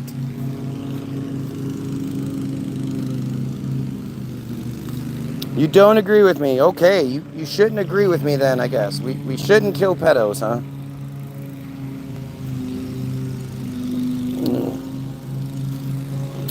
This should be an educational video on drug blah. It's the best you like. It's just they keep recycling. Again, this is that act.il bullshit. The provided talking points. I'm telling you, they're not in charge because they're so smart. They really are stupid. The proof is in the pudding. This is Israel. This is what Israel does. If you look at any, news feed, any talking head thing where, somebody is interviewing an Israeli representative, an attorney, a military person, a government person, they don't ever answer any questions. They literally just cry and say that you shouldn't say those things. You're not allowed to say those things. Or they'll say, well, what about them? They did this. Well, what about them? They did that. And if you don't fall for that, then immediately, well, that's anti-Semitism. And the biggest issue is most people back down at that one. They don't double down and go, fuck yeah, it is. I oppose all forms of supremacy. But that doesn't answer the question. You could easily shut that down. I know what Semitism is. Semitism is policy or predisposition favorable to Jews. That's what the Merriam-Webster definition says. Don't believe me? Go ask your mother. All right, so this is always fun to do. Semitism, definition. He's crazy. He keeps looking things up on the internet. He went up to the Merriam-Webster definition. Semitism. Semitism. Hear it? Semitism. Hear that? We're on the Semitism page. Number 1A, Semitic character or qualities. Number 1B, a characteristic feature of a Semitic language occurring in another language. Number 2, policy or predisposition favorable to Jews. Policy or predisposition. The Merriam-Webster page, the page that tells everyone. Webster's dictionary. They tell everyone what words mean. Oh, now we've got the dumbass back to responding. Let's see. Notice how I never read Jake's comments. No, I'm concentrating on one troll at a time. And in 18 Jesus. I don't even see anybody named Jake, so. Yep. Served on submarines for 15 years. Yep. Again, this is the last time he's getting acknowledged, right? Tried to get him to acknowledge why he's here. What's the motivation? Answer the simple question. You have your limelight. You have your little spot here. Explain what it is that motivates you, why you're here. And they won't do it. So I'm going to give you the chance. You explain what your motivation is, or I'm just going to block you. How's that? We can fix this for you. AKs don't see Jake. Not one person time on that. Two, we need everybody to get off this. He's clearly a nutcase. He thinks we should kill pedos and stop the genocide. He's crazy. Just going off his own tangent about some shit nobody cares about. Still doing it spotlight. I don't give a fuck about none of that. You can block me all you want. Well, there you go. Let's get rid of this person who has been here for 10 years and has 12 subscribers. There you go. Let's see if he makes a secondary page. But see, that's what, right? Given the opportunity to explain why they're here, I gave this dude a half hour. I read a bunch of his nonsense comments over and over again. Giving him the opportunity to roast me, to be like, dude, oh, I got your attention. Like, I get it. Like, I used to watch the 700 Club every day, right? And I watched it because it was informative. It showed me what you dumb Christians, a perspective of yours, and they would cover news stories that the news didn't cover, like when Kobe died on a Sunday, and then on the Wednesday following that, one of the Trump impeachments was set to come to an end, was set to finish that day. And so the Tuesday before that was the Wednesday, Monday and Tuesday, that all people talked about was Kobe. On that Tuesday, the news wasn't talking about it, but Trump was signing the legislation that said all schools and universities had to have a pro-Israel curriculum and had to actively remove any anti-Israel sentiment, BDS movement, things like that. Excuse me. Or lose federal funding. And then it just sort of went away. It's funny how it's coming up now, but Trump signed that on that day and nobody talked about it. And I wouldn't know about it if I didn't watch the 700 Club at the time. But I would have given anything to have the opportunity to talk directly to Pat Robertson, Wendy, Gordon Robertson, any of those fucking phony pieces of shit. And if I would have gotten the opportunity, if at some point, they would have said, all right, we're going to take your call, this is Guy, or even it would have been a situation where, it was something like this, where they were talking to the camera and they would read the comments, and they specifically said, all right, Guy, I'm going to read your comments.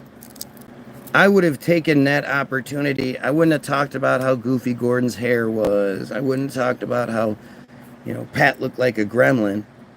I would have asked them about their Israel support. I would have talked to them about the pedophilia in the church and all that shit. I would have asked them a whole bunch of questions. I would have just, I wish I could have had that opportunity. The opportunity that I'm so graciously giving to you guys. I wish I would have that. They would say, somebody come tell me what I'm wrong about. Here, let me read the comments. I wish they would do that. And of course, they never did. And so to graciously give you guys that opportunity and have you flounder it, have you fucking waste this amazing opportunity. I'm skipping over all the other dumbass troll comments. And instead I'm reading your nonsense. And you're not like just grateful to even be being acknowledged, but then you're going to, I'm giving you the opportunity to expose me, to make me look like the dumbass that you say I am. Come on, here's your chance. And instead of taking advantage of it, this one dumbass profile who had been here for months and months and months just insisted on crybaby. Just wouldn't stop being a crybaby. Wouldn't stop trying to distract. Wouldn't stop trying to talk about other things. Wouldn't answer one simple question. I provide you all of this entertainment. I waste so much of your time so you can just go to sleep and then wake up the next day. I don't ask anything of you guys other than to like, share, and sub. And I provide you with, at the very least, entertainment. And if you're smart, it's educational, because we do read a lot of stuff and we talk about a lot of these things. And all I ask, finally acknowledge you. I ask you one simple question. Where's the beef? Where is the beef? Hey!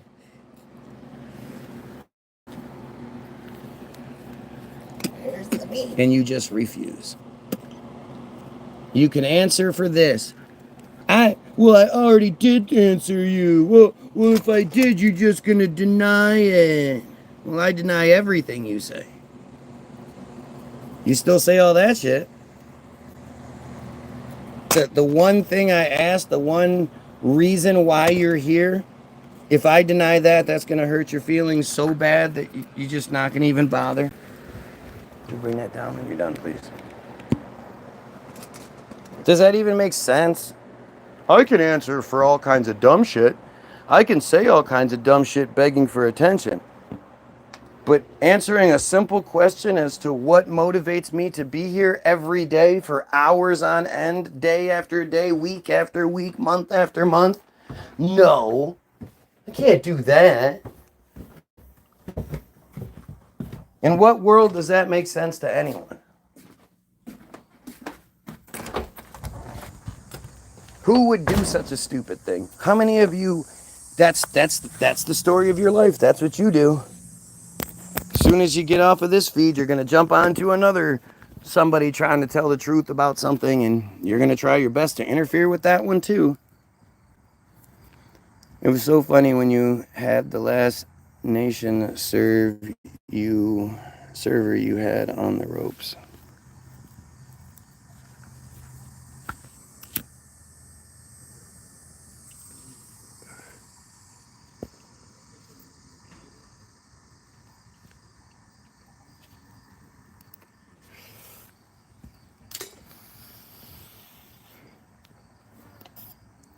Why am I talking about anything? Because it's my feed and that's what I do. I talk about the things I want to talk about. Why are you crying about what I'm doing? What's your motivation there, Jack?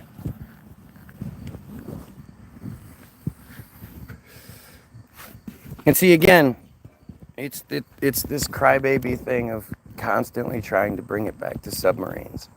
Because my belief in submarines is more important than anything else.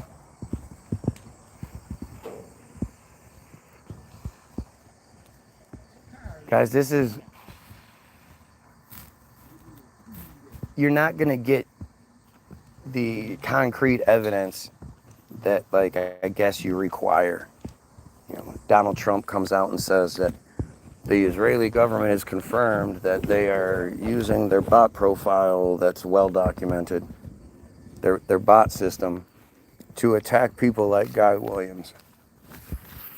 So if they're claiming that and they're showing you evidence, it's true. Like, if that's what you need, if you need some government seal, if you need the conspiracy, if you need the problem to tell you what the problem is, I mean, you're probably a Christian, you know?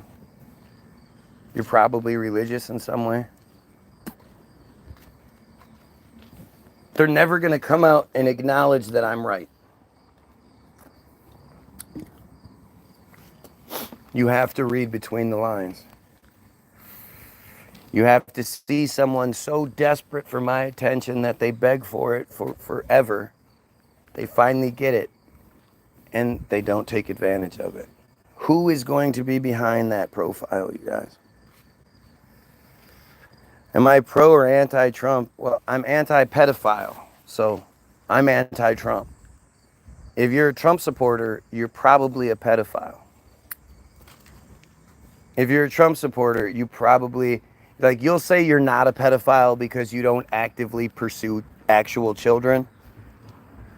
You don't think that watching child exploitation materials, you've convinced yourself that that's a different thing. Just because you watch videos doesn't mean that you're a pedophile. And that's how you reconcile this shit with Trump, right? Just because he's been accused by so many different people and of so many different things, and there's so much evidence against him, and he said so many horrible things, like when asked if he had an age limit, he said no, and then said, well, I don't want to get caught fooling around with a 12-year-old.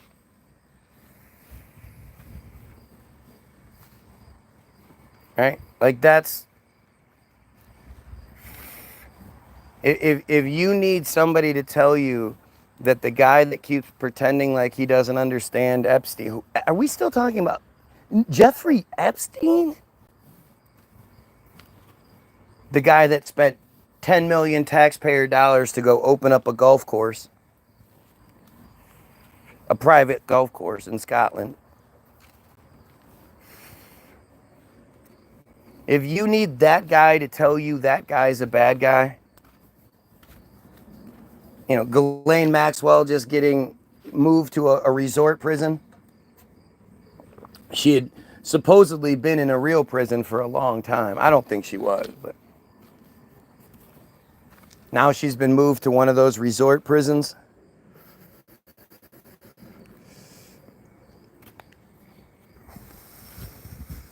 Oh, I can't block you? Do you really think that? 6 years ago, 2 subscribers. Watch this. There you go. It's so messed up. It is. You clicked here to your submarines? Well, if you really, really care about submarines, go watch the first 9 parts. Submarines Aren't Real, part 1 through 9. Go ahead. Otherwise, we're trying to have a big boy conversation, so you might want to pull back a little bit.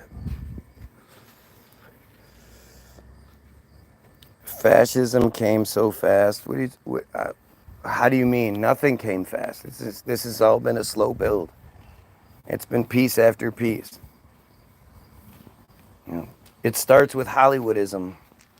The most important film ever made is Hollywoodism, and I'll leave that in the link when I'm done. It'll be in the description. It's a link to the video Hollywoodism, the most important film ever made. Hollywoodism is a movie that if I made it, a word-for-word remake, except for when they say us and we, I said they and them, all you'd hear is how anti-Semitic it was and all the tropes that I use, and you can't say this and you can't say that. That's why it's so brilliant, because they made it. They made a flex video. Look at how great we are. Look at how they don't say how they created Hollywood, but that they created Hollywood, just created Hollywood. And they used it to create the America and then hence the world that they wanted to live in. A direct quote from the movie, one of the descendants of the initial Hollywood founders said, essentially you could say the American dream is the Jewish dream. Because they made this country and it's, you know, and they're a large part of the world into what they wanted it to be, where they are the chosen people. They have all the choice positions. They control all the different aspects of life. And we, the dumb Gentile Goyim slaves, aren't even allowed to talk about it. That's not okay. GE was sharing my view of an Isle of Iran whilst he was staying down the road. He wants to turn his North Sea interest to money. No, he's a piece of shit. He's a piece of shit. No, I don't feel like talking about submarines. It's so funny how people, again, there's a title and then it says part. So clearly, especially if you were to look at the previous history, the title of the show is that submarines aren't real. Part is whatever we're talking about. This one says third attempt, so you would have to come in to see what was being talked about.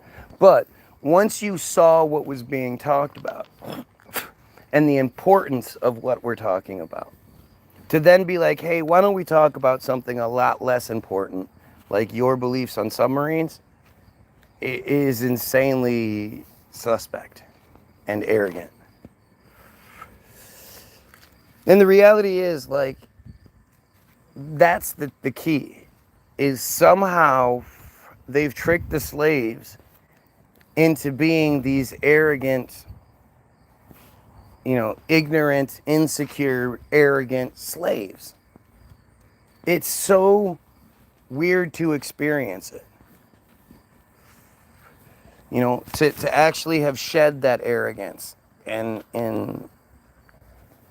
you know, to look at the world and try to even converse with people who are still, you know, completely, totally engulfed in the arrogance.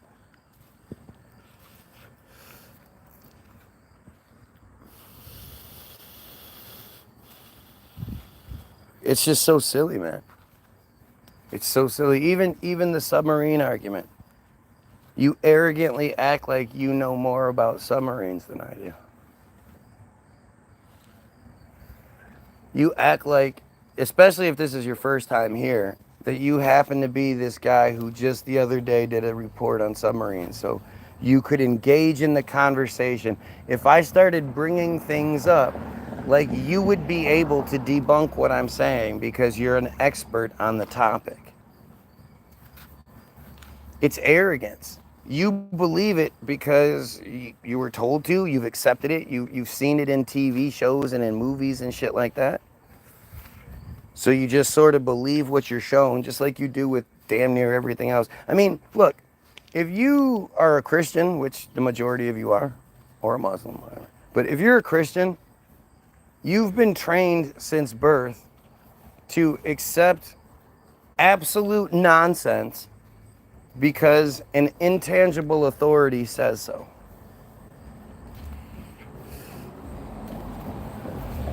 So that now as an adult, when given a narrative by what is considered a tangible authority, like a government figure or even a book or your parents or whatever,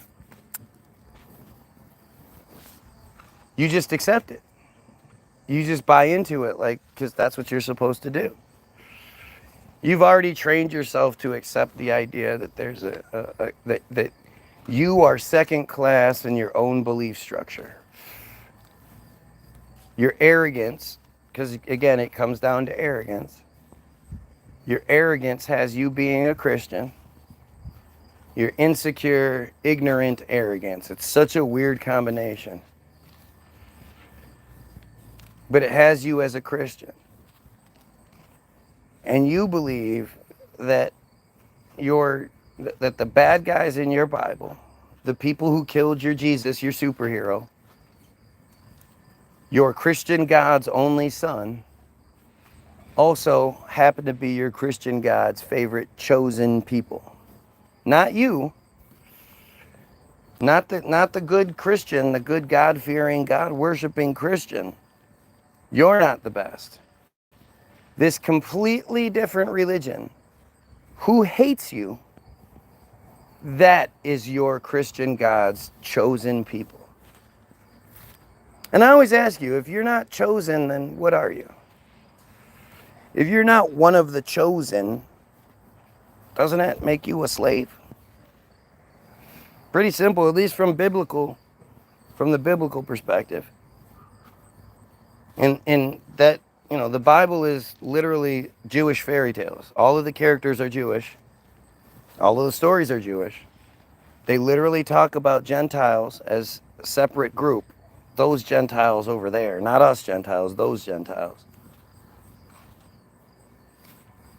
So the fact that you've been tricked into being so arrogant and insecure, and you're arrogant and insecure, with one simple question. It's one question. Why are you a Christian? You won't say because I'm an arrogant piece of shit, right? But that's the reality.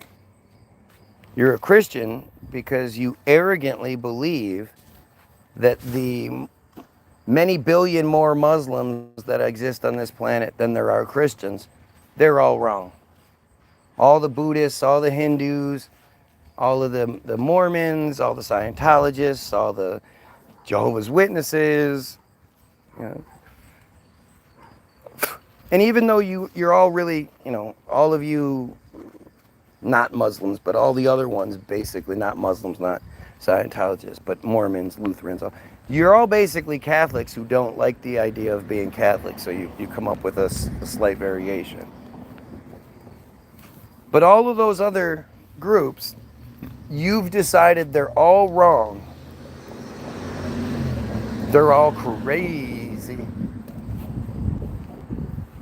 And you've put in all this research on all these other different things, and after whittling everything down, comparing all the different numbers and figures, comparing all the stories and narratives, and with your expert opinion, you've deduced that Christianity is the correct one, and you're a Christian, and this is why, right?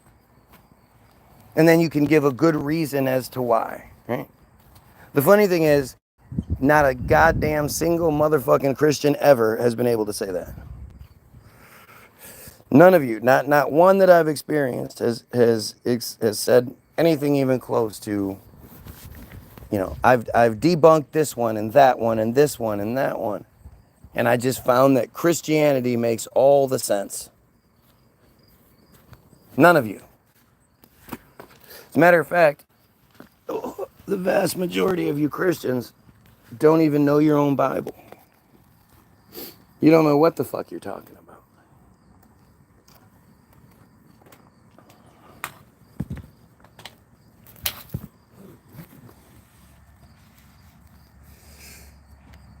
But this isn't like, you don't like this part. You don't like the part where you get called out.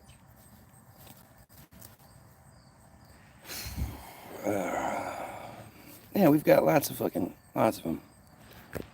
Can we talk about how Hollywood is ruining the world?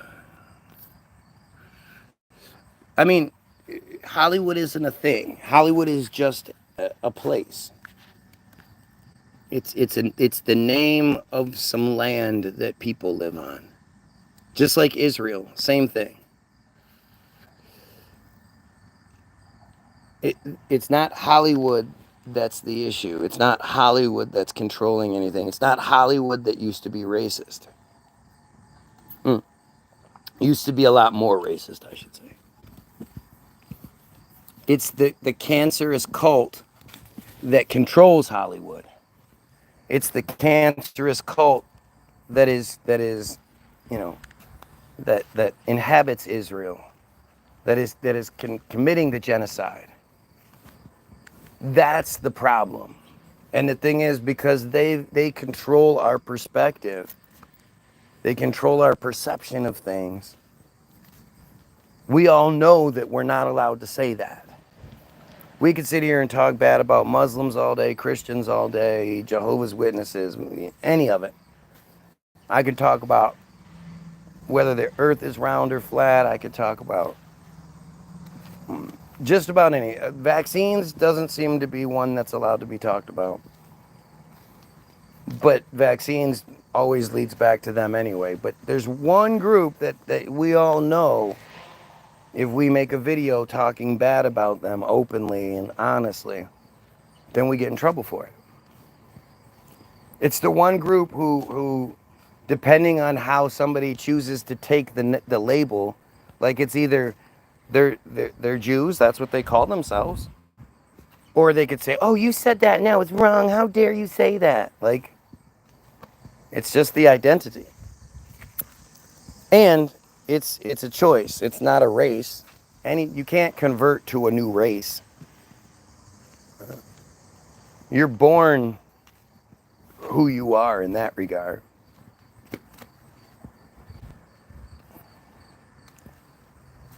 I don't have a problem with transsexuals. Not even a little bit. But that we're talking about a choice here. We're talking about something that anybody can be like, you know what? I convert over to this thing. You're not going to be accepted. You're not going to be, treated the same way, but you can at least convert to it and say that you practice this. And maybe if you have enough generations of family behind you, you could trick some people into thinking that you're real life. You're true white and blue.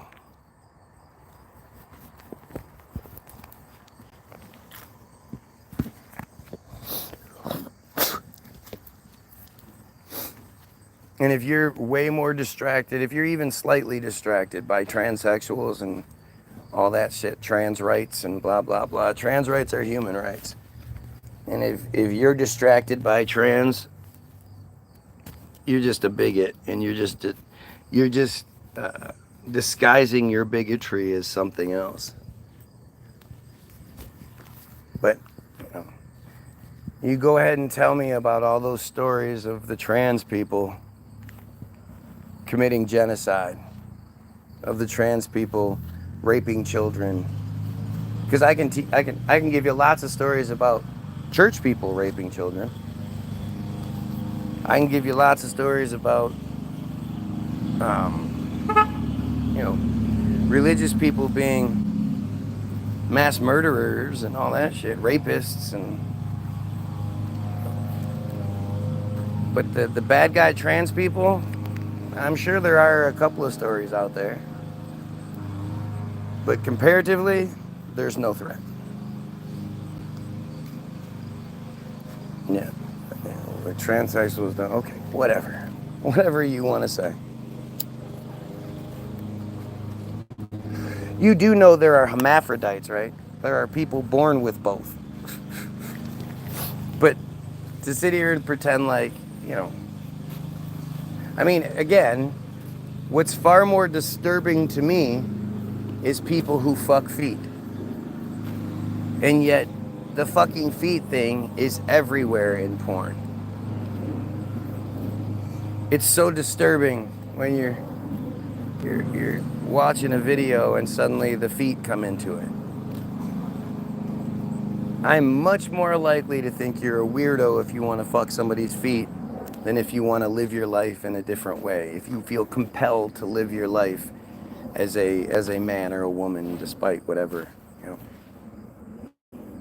Do I think I should be able to discriminate against you? No.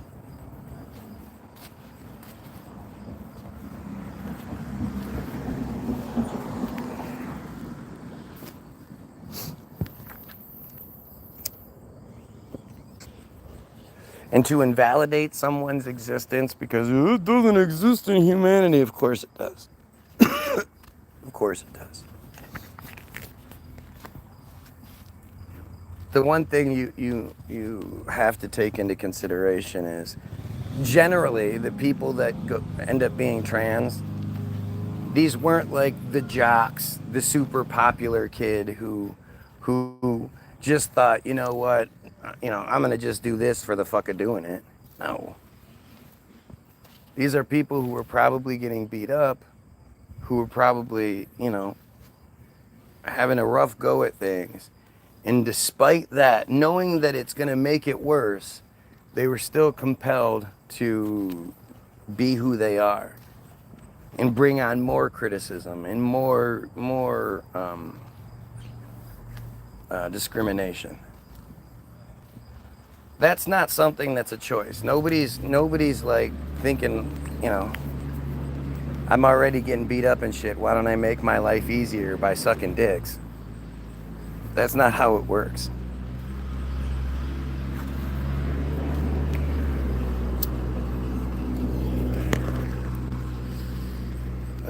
Yeah.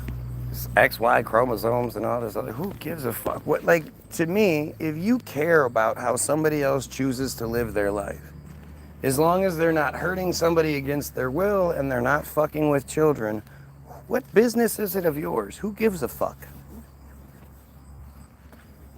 Like, this is where arrogance comes into play again. That insecure, ignorant arrogance. You think your opinion matters. You think whether you like someone's relationship or not matters. Now, again, these are people who could at home be fucking feet every night. These people could be two girls, one cup. They could be shitting in each other's mouths and all this other shit. You wouldn't know anything about it. Because when you meet them, they're normal. They shake your, hi, I'm Bill, I'm Susie. Oh, nice to meet you. Yes, I work at Ford and she's a homemaker. We have a couple of kids, blah, blah, blah. Oh, that's great. Fast forward a few hours and he's pooping in her face and shit. You think you're like, oh, that's totally cool. It's totally cool if on the outside you look one way and on the inside you're a complete fucking disgusting monster. Fucking feet and taking shits and piss and all that shit. That shit's everywhere. And it's not everywhere in porn because it's not popular, because people don't like it. It's everywhere in porn because there's some fucking weirdos out there who are really into that shit. But it's okay because they look normal on the outside. Because he dresses like a boy. If he dresses like a boy and she dresses like a girl, I don't care what they do behind closed doors. But if that dude has on a dress, how dare he have on a dress and makeup? I thought he was hot for a second, and then I realized he was a dude. He tricked me into being gay. It's fucking silly.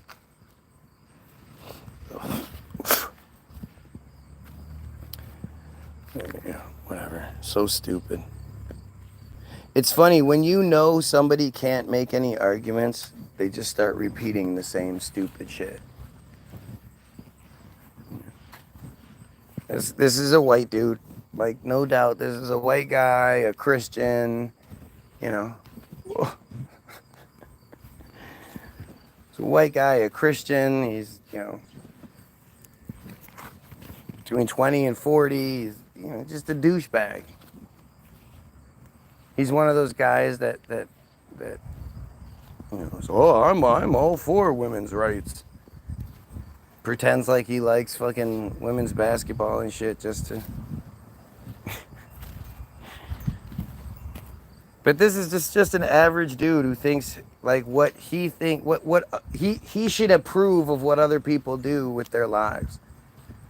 And if somebody wants to live their life in a way that isn't normal to him, isn't okay by him, then they shouldn't be allowed to have the same rights that he does. It's just so fucking silly, man. Well, again, go outside your house, look left and right, you can see 30, 40 houses. I'd be willing to bet at least 20 of those houses, maybe more, have some sort of child exploitation materials that they've either viewed recently, they have saved on their phones or in a computer in a file somewhere.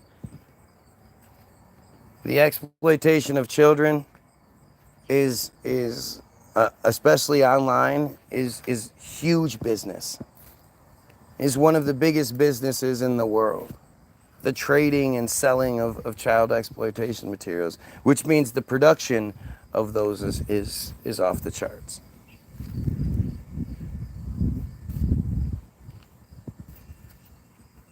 And it's way, way more commonplace than most of you realize. When you watch any of those pedophile hunters online, we all know of a few, every single one of you can name a few pedophile hunters on YouTube alone. There are all sorts of other platforms that have their different hunters on their platforms that might not be on YouTube or whatever. There are endless streams of people out there, DAP and Pop Squad and Gordon Flowers and predator poachers and predator hunters, and I mean, you just name it. There are just so many of these guys out there. To Catch a Predator, Takedown with Chris Hansen. Takedown with Chris Hansen, he'll do stints where he goes to like different counties and they set something up and they'll catch like 30, 40 guys in a weekend. Sometimes they have to, as they're doing a catch, they have to wrap it up quickly because another guy is showing up. They've shown the behind the scenes before where they post the picture, the young looking picture with, you know, the kid, the person's name, Susie 2013 or whatever. So she's obviously 15, 14, 12, whatever. Even though you have to put 18 to join the site, you know, it's obvious that it's not an 18-year, it's less than 18-year-old. It looks like a teenager. The name has some sort of giveaway that it's a teenager, and within seconds, that profile is getting hit up by older men who are like, "Hey, what's up?" Some of them immediately go right into it. Some of them pretend like they just want to talk. They just want to talk to a fucking 13-year-old teenage girl. I'm just a regular old 40-year-old guy who just likes talking to fucking teenage girls. I worry that amongst the the exponential, my phone's all fucking smeared as shit. It's hard to read. Oh, there we go. Exponential rise in trans conversions is that beaten up, disenfranchised kid is susceptible to the rise in confusion. Very confused. I mean, you're assuming that everyone that's trans is because they have some sort of tragic situation. When that's a form of bigotry that you're just not accepting that you have. Way more people are abused and don't go trans because of it. Way more people are subjected to the same fucking programming that you're talking about, and it doesn't make them trans. So clearly, it has nothing to do with what they're watching or what they're experiencing. Nobody is experiencing something that makes them go, you know what, let's make my life harder. Because that's all trans ever does. It makes your life harder.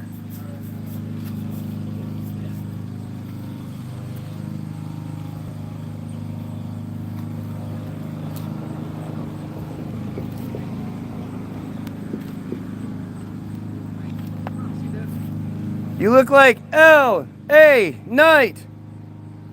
It's not the first time you've heard that, is it?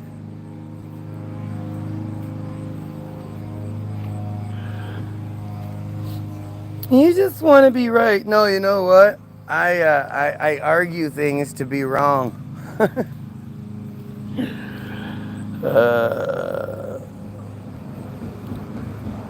Oh, I love how this dumbass will keep bringing up some random Muslim shit. See, again, this is what somebody does when they're wrong and they can't argue. So when we're talking about Christianity, when we're talking about this, that, or the other, and they go, well, what about the Muslim that did this? This is a typical J tactic. This is how they operate.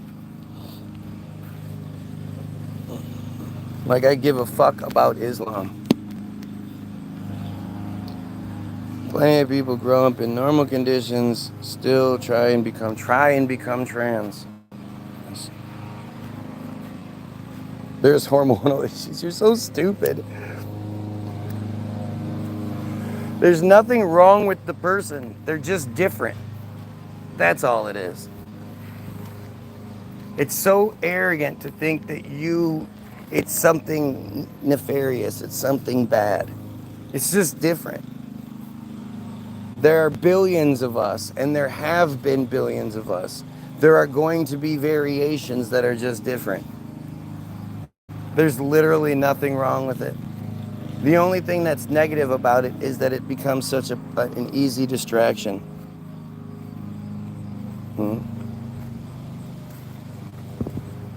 Weed, that's what kind. Definitely not sativa. No, you are saying something's wrong. Because you're saying there's some sort of hormonal imbalance or issue or just something's off. Nothing's off. They're just not the same as you. And as long as they're not hurting anybody against their will, and they're not fucking with children, I don't care who it is. See, you know it's something else because it crosses all boundaries, all races, all cultures, all belief structures, all sexual identities. There are pedophiles sprinkled amongst everything, so it is its own thing. And just like I believe you're born straight, you're born gay, you're born trans, I believe you're born pedo. I think that's why, like, I think how, you know, the average person can tell when they meet a little kid, he's 5 years old, they can tell whether that kid, oh, he's a little lady killer. Look, he's smooth, he's got moves. Or you could tell he's gay. Wow, that little kid is extremely effeminate. Wouldn't be surprised if he was gay. Well, that's because those characters are acceptable characters in our society, so we recognize those traits. Like there are plenty of guys from Hollywood back, you know, old Hollywood when gay wasn't such an open discussion, where those guys are gay.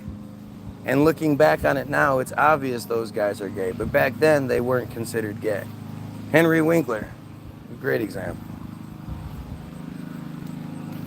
You know, this guy is the Fonz, and it's some goofy little Jewish kid. Same thing with Andrew Dice Clay. Andrew Dice Clay, not funny. Not funny, and just an insult. He was a big band leader before he decided to create the Andrew Dice Clay character.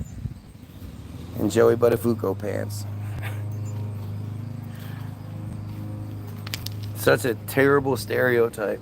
And it's crazy that Italians, like he made the Italian stereotype. He said he made the character based on Vinnie Barbarino and the Fonzie, or the Fonz, and two other characters. I can't remember who they were. But there was an amalgamation of all four into this super stereotype that then influenced so many Italians to be this dumb-ass stereotype. Just like Vinnie Barbarino did. Because the Jays that create these narratives, they're threatened by Italians. They know the Italians are these good-looking men and all that. So what they propose to us is that the better looking the man, the Italian man, the dumber he's going to be. And the dumb, good-looking Italian stereotype is, again, one of those archetypes that they've given us forever through their Hollywoodism. I'm in total support if the genuine born into the wrong body trans people, and admire their courage in coming out and seeking the right to a sane life in heteros. Born into the right body, simple.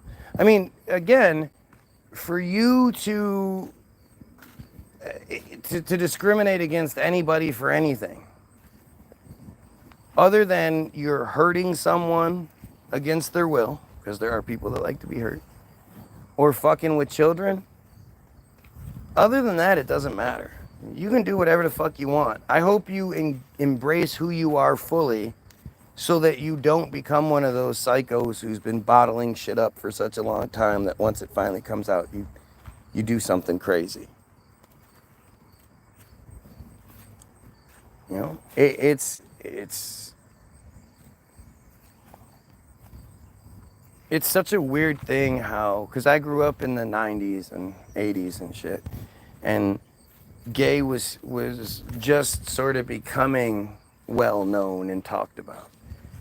And you know, go watch shows like In Living Color. And I can't imagine what it was like to be a gay person back then and have to, one, I mean, I always look at it from like if it was the other way around, right? If I had to pretend to be gay and get into a fake relationship with a dude and have sex with a dude to pull this off so that everyone around me thought I was gay and accepted me, that would be a hellish existence, I tell you what. So to think that that's what gay dudes do and did a lot more than they do now for decades, like that's just crazy to me. I can't imagine having to have sex with a dude, even though, like, I just had to close my eyes real hard and pretend like I was having sex with a woman so I could enjoy. Like, that would just be such a mind fuck. And to think so many dudes do that. Or so many women out there who are gay who have to have sex with men. Dudes are gross. If I had to have sex with a man to trick the world into accepting me, that would just be such a horrible thing. Right? But you look at In Living Color and all these horrible stereotypes. You know, handyman, even the homeless guy. Like making jokes out of these horrible issues that affect things. But they made fun of gay people just left and right. And I can't imagine what that was like, because I know as a sixth grader watching Fox on Sunday nights and getting my weekly dose of In Living Color, we would go to school the next day and we'd all be doing our best impressions. 2 snaps in a Z formation, 3 snaps in a Z formation, you know. And just to think, like, so many of those kids, just by the numbers, so many of those kids were gay, they just weren't out. I can't imagine how rough that had to be for them.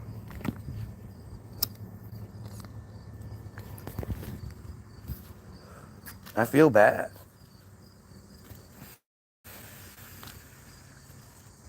And when you compare it to, like, there are pedophiles out there. Why is it so much focus goes on gay and trans when there are pedophiles out there, especially in the church, especially in government, in Hollywood? Like, we all know about these situations. We all know that this is how it is. And instead they have people focused on trans. But it's supposedly only 0.5% of the population. That's all they're saying. We're all the same age group, so we all have similar experiences are watching the rise. I just worry that people go there because, for what? There's literally nothing. There's nothing. They're trying to find somewhere to fit in and are being distracted greatly by. But that's just, you're talking about, if you're saying they only make up 0.5% of the population, for somebody, like, in what situation would somebody think going trans would be fitting in? Those people don't live a hassle-free life. To go everywhere you go to have, you know, angry white dudes looking at you, giving you dirty looks and shit. To have people smirking and saying stupid shit to you. To have, you know, when you're workers at places say little snide comments, all the snickers, and you look around and you see people looking and laughing, and that's not an attention grab there. And like I say, I just can't imagine ever doing anything that, like I love titties. I can't imagine ever having to pretend like I don't like titties to fit in. It just doesn't, there's no way around that. They're trying to find somewhere to fit in. Nobody is distracted by transgender. If you're distracted by transgender, it's because you're transgender. If you show a little boy something transgender, 99.5% of the time, they're gonna giggle. Why is that guy just like a girl? That's weird.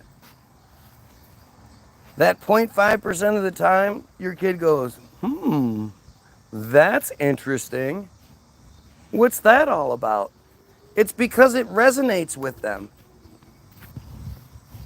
You know? Dudes wearing a dress and makeup and shit is silly. But so is women wearing dresses and makeup and shit like that. I hate makeup. I think this shit's weird. Smear some fucking nasty chemical shit all over your face to make you not look like you. Yeah, that makes sense. But we also have to be, we have to be realistic about things. You can't just go around and be like, well, I'm going to be this flamboyant gay guy who dresses super provocatively and expect nobody to react to it. You're dressing for the reaction. If somebody thinks it's funny, be okay with it. It's funny. Who cares? Just like it's funny to see some old guy with his pants pulled up real high. It's funny to see you dressed like that. To me, it's funny. Maybe not to that person, but to me, it's funny. Not maliciously. You do you. I have nothing to say. I don't care what you do. I don't. But people have to stop being so sensitive on both sides. The transgenders that end up getting upset, that's what they want you to do. The only reason somebody's giving you shit to begin with is because they're trying to upset you. Because you upset them. I think a lot of times, again, insecure, ignorant arrogance just permeates who we are. And so when a straight dude or when a dude who lives his life says he's straight, but he can't get a girlfriend, he can't be who he wants to be, like he's really shy, he's really insecure, all that. And he supposedly fits the narrative. He's a white Christian, he shouldn't be this insecure person who can't get a girlfriend. And then you, the person who's supposed to be a deviant, you're supposed to be you're supposed to keep that behind closed doors. Oh my goodness, what are you doing? That person walks around all fucking strutting their shit. I don't give a fuck what anybody thinks about me. I'm hot shit. Well, that makes them super insecure. Why is this person, I'm straight, I'm white, I'm Christian, why don't I have that sort of, that sort of pride, that sort of security that I don't care what people think. This person is supposed to be insecure. They're not straight white Christians. They're supposed to be, upset, and they're walking around all proud.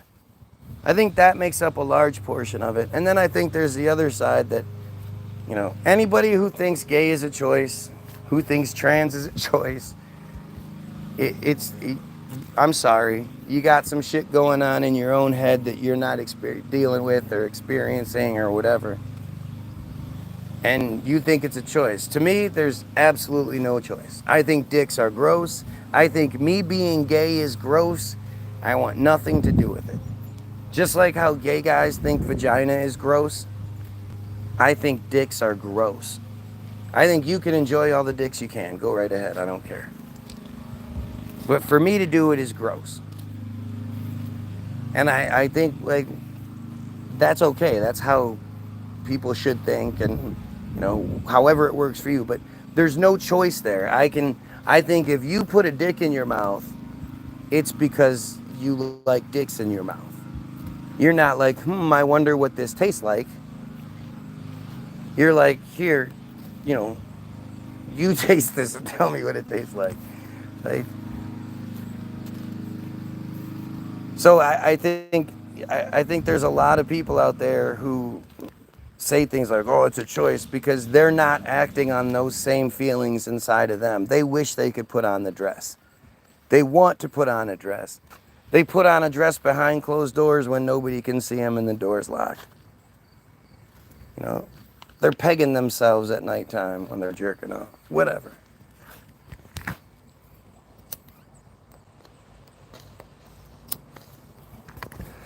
You know, I think a lot of those people, when they see that you can be just out and about in that dress, you can be out and about, be that gay guy, and they're just too worried about how everybody's going to judge them, I think that creates a lot of animosity as well.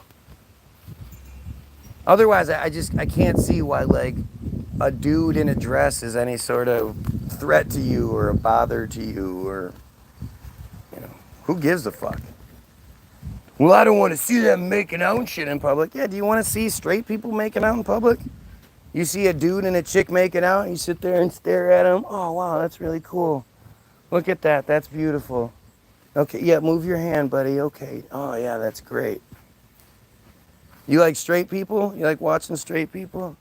No, I don't want to watch gay people. I don't want to watch straight people. I don't want to watch anybody. But to think that they're out and about and they're in love and they have a PDA, what the fuck do I care? Go ahead, do you. You do you. You have fun. You enjoy it. It's fleeting. It goes away. You're only that way for a short period of time. Hard life to endure. I'm obviously not expressing myself as you're not on my train of thought at the moment. I'm talking. There's a clear difference between a genuine trans people and perhaps confused. What are you talking about? The fact that you can't express what you're saying should be the tell to you, not me. I see it. But that you're not able to make a reasonable argument should be telling yourself something. That should be you telling yourself, you know, maybe I have some bigotry in there somehow, some way. I wonder why I'm like that. No one is confused. No one is like, when did you realize that you were straight? When was the first time you were like, ooh, penis, that sounds good? There is no time in my life that I remember not thinking boobs were amazing. And I didn't know what I wanted to do with them, but I just wanted to squeeze them and put my mouth on them for some reason. I didn't even get breastfed as a baby very much at all. So it's not like there's that. I just thought boobs are great. I want to kiss them and I want to squeeze them. And I can remember thinking that way as long as I can remember. It's just how I was. That's just how I am. To say that somebody is so confused or upset or you know, whatever it may be, an outcast, and then they put on a dress and that makes them feel like who they're supposed to be, that's not confusing. If you put on a dress and you don't feel like a fucking idiot, well, then there's something going on there. You put on a dress and put on some makeup and you look in the mirror and you go, hey, look at that. That looks good. If I had a dress on and some makeup on and I looked in the mirror, I'd start laughing. Yeah. Oh, they already have it? No, I haven't. Not, can I have it? Yeah, go ahead. See, I'm nice. No, it's so you can play with them, you dick.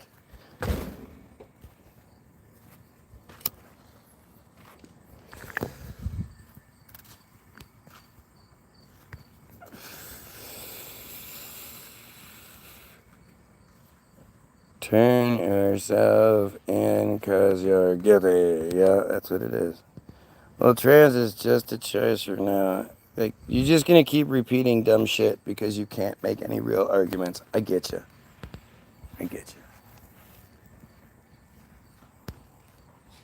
you. I'm sorry you're stuck in this, Karen. And I don't know, like, you think that you can influence somebody who isn't, who, like, if a kid is presented with a drag queen and they relate to it, it's because that's in them. No little boy that's a straight, normal, I hate saying normal, but a straight little boy sees a drag queen and goes, oh, that's awesome. Yeah, I want nothing to do with that. But no, little boys are going to giggle, especially at drag queens because they don't look like women anyway. But just the idea of a dude, a boy wearing a dress, if you say, hey, boys wear dresses to little kids, most little boys are going to be like, ah, that's silly. Why would they wear a dress? They're a boy. The little boy that hears that and goes, they can do that? I didn't know that. I didn't know that was an option. Well, that person has some curiosity. You're not influencing them by saying that to them. You're just presenting them with an option that they gravitate towards.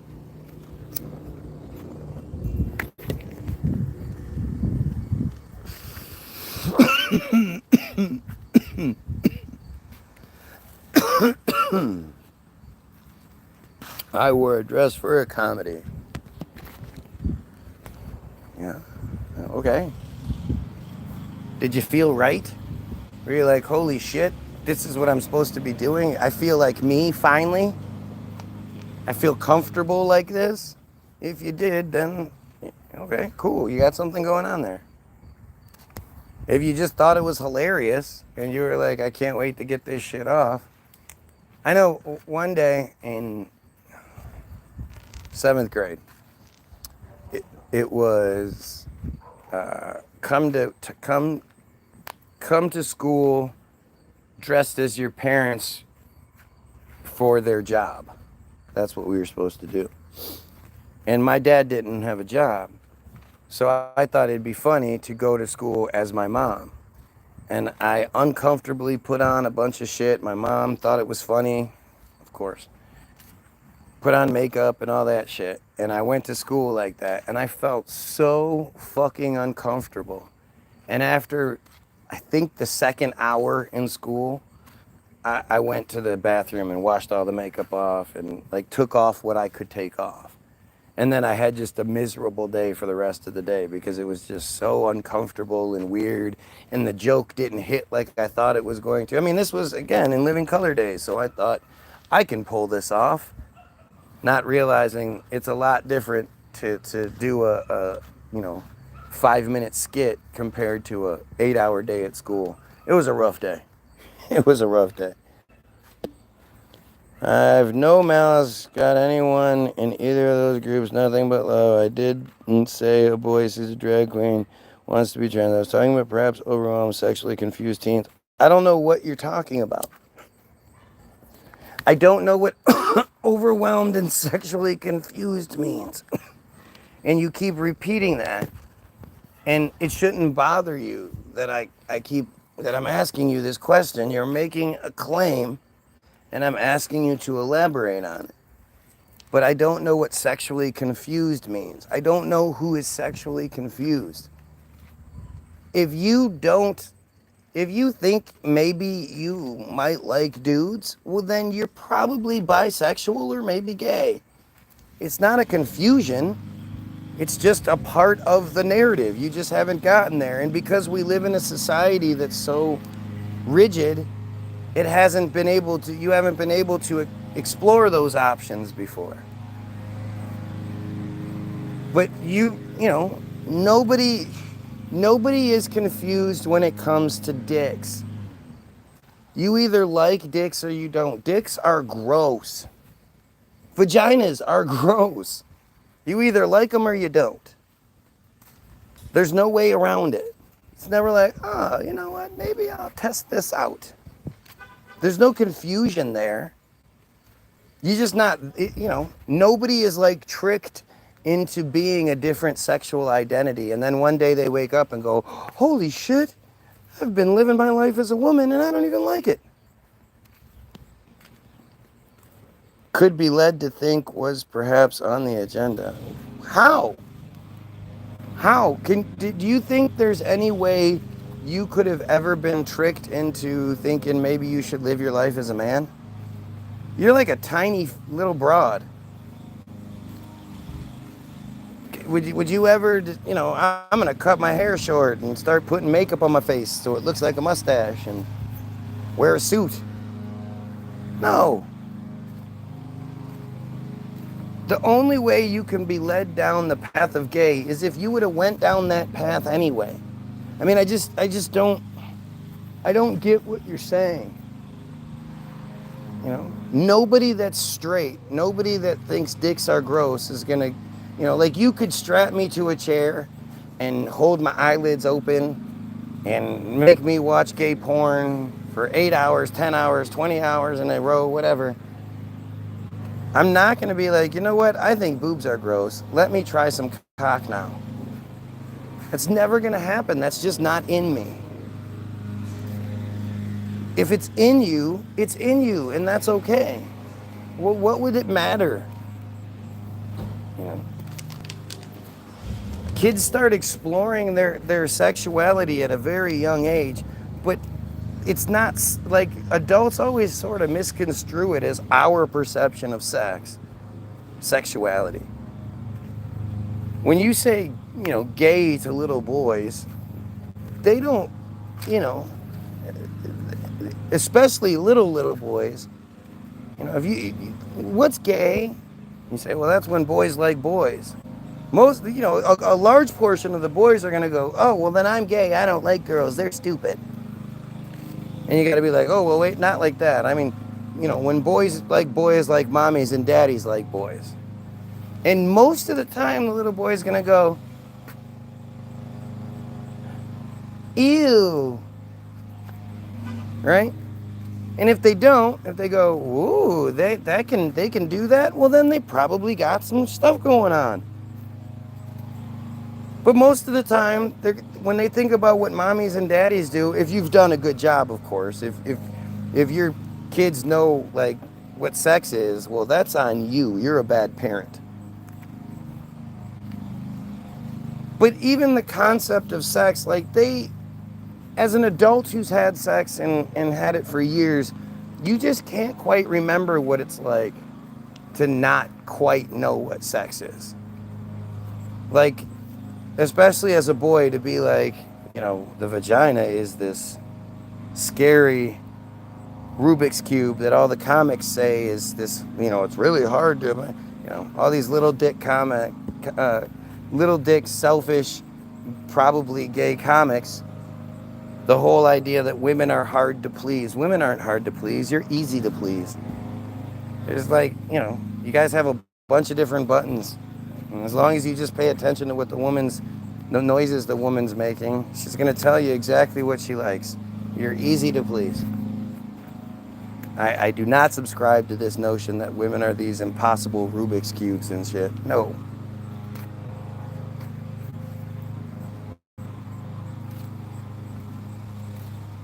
But I don't think anybody gets tricked into doing that stuff. And then they're like getting pounded in the ass and they're like, you know what? I don't think this, oh yeah, kids. Kids aren't thinking about that either. When you talk about gay and boys liking boys, they're not thinking about fucking sweaty dude butt sex pounding, fucking whipping it out and sucking it off and shit. They're not thinking about that stuff. They think about dudes kissing each other dudes or kissing each other, or maybe like touching each other's penises, or maybe they've gotten so far as they think about like kissing it. They don't know what a fucking blowjob is. At least they shouldn't. And again, these kids nowadays, if your kid has a phone, they know way more about sex than you can imagine at whatever age you're talking about. If you're dumb enough to give your kids a phone before they're fucking teenagers, if they're like, 7, 8 years old, they're looking at all kinds of crazy shit. But generally, kids don't think about fucking sweaty, nasty butt sex and all that. They don't think about that. That's you. That's you putting your adult stigmas on there and your adult knowledge on there.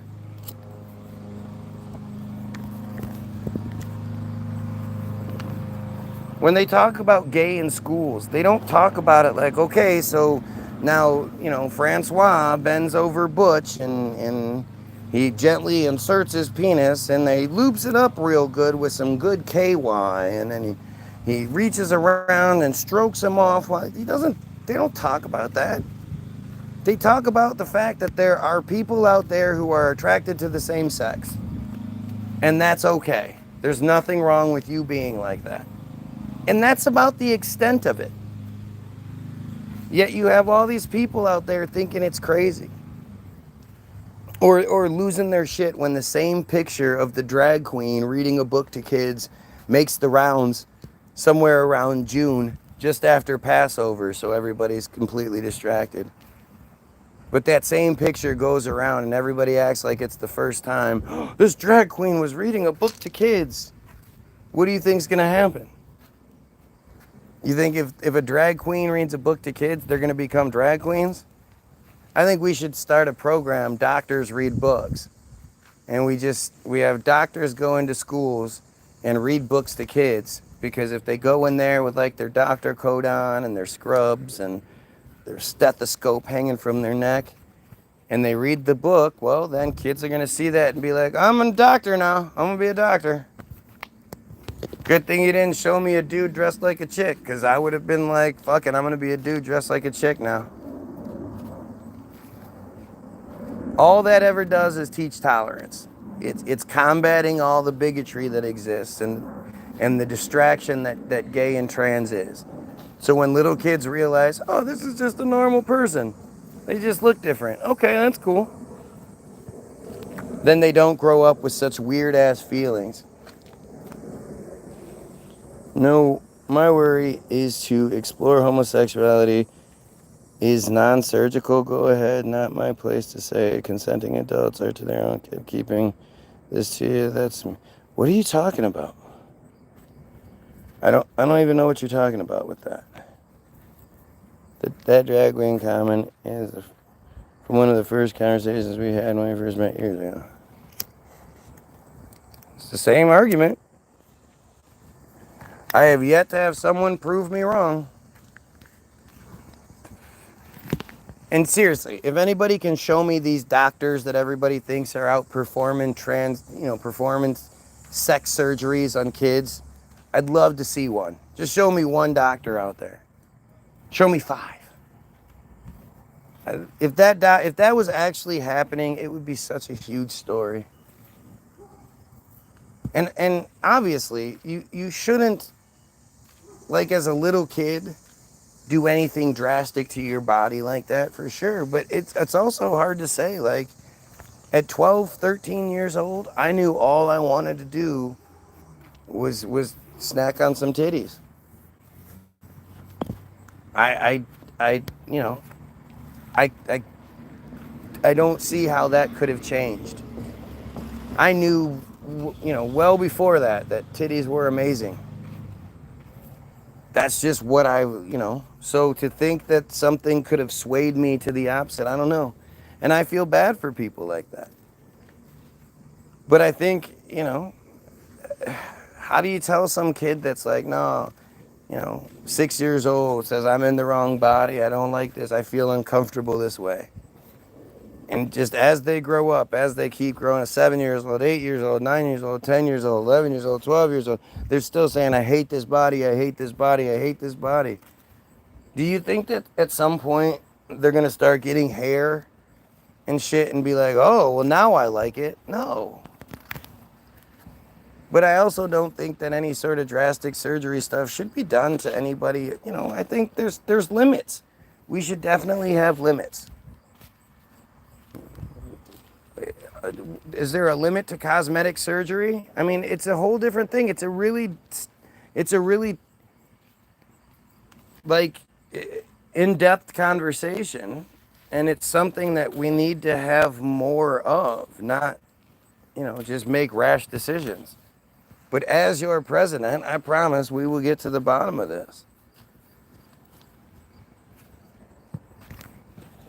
There's a 14-year-old, now 15, with parents' approval and consent, transitioned and now want to transition back. You're saying when I'm, yeah, you bring up this one story, but I don't know where that story is.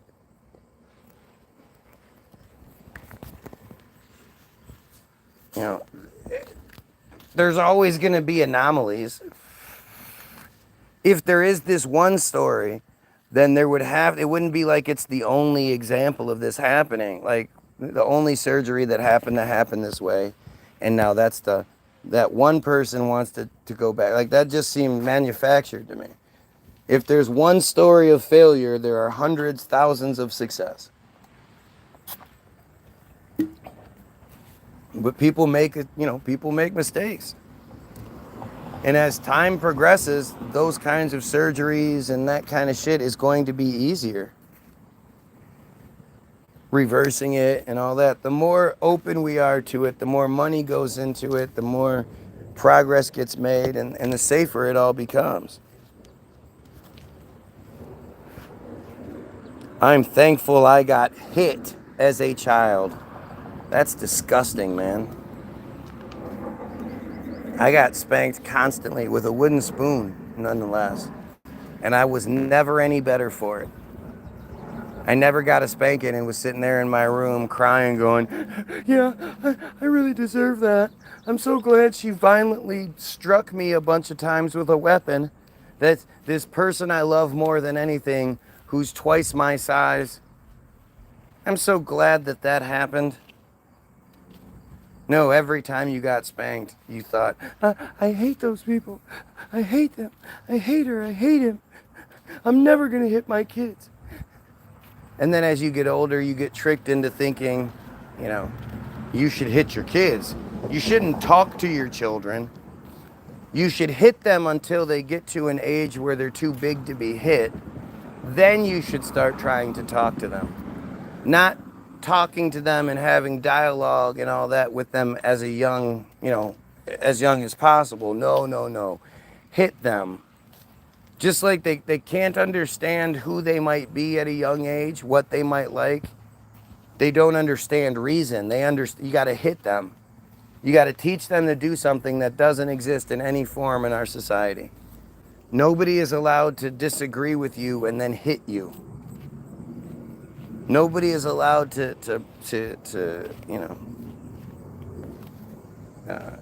I mean, cops to some degree, but that's even then, they're not allowed to bend you over and slap you on the butt a bunch of times.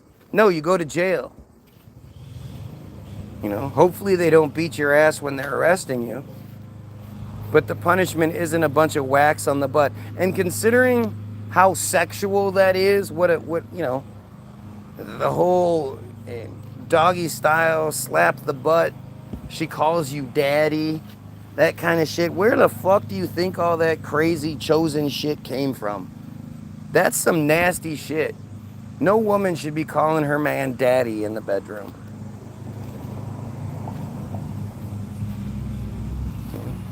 Slapping on the ass. Why do you want to get slapped on the ass? Did you enjoy getting spanked as a kid? And as a father, I saw firsthand. I spanked my kids each a couple of times, and I realized like how disgusting and unnecessary it was. And I stopped. And I just talked to them. And now they're much better people because of it. They can have conversations. They can reason things. They're never quick to be like, let's solve this with violence. As a matter of fact, my oldest last year, at one point a kid tried to fight him, so the kid punched him a couple of times. So he grabbed the kid's arms and said, hey, stop it. Don't do this. Because they were kind of friends. Because my kid just doesn't have that violent streak in him. Because his dad didn't beat his ass, didn't whoop him as a kid. It's a more difficult route, I guess. I guess. Like, I don't want my kids to do anything because they're scared of me. I want them to do things because they think, no, it's the right thing to do. And even if goes against their plans, if it's the right thing to do, that's what they should do. Not worry because they're going to get slapped on the butt. That's fucking weird. And that came from somewhere. You know, that was taught to us to do that. That's not a normal thing. Nothing else slaps the other thing on the butt when it does things wrong. It's such a weird, gross thing when you think about it. Especially when you're someone that's my size and you're talking about a kid that's a third of my size and I'm sitting there slapping it hard, or I have a weapon, a belt, that's something, and I'm hitting this thing that looks up to me, that thinks the world of me, and I'm hitting it. Are you kidding me? How the fuck did we get there? Anyway.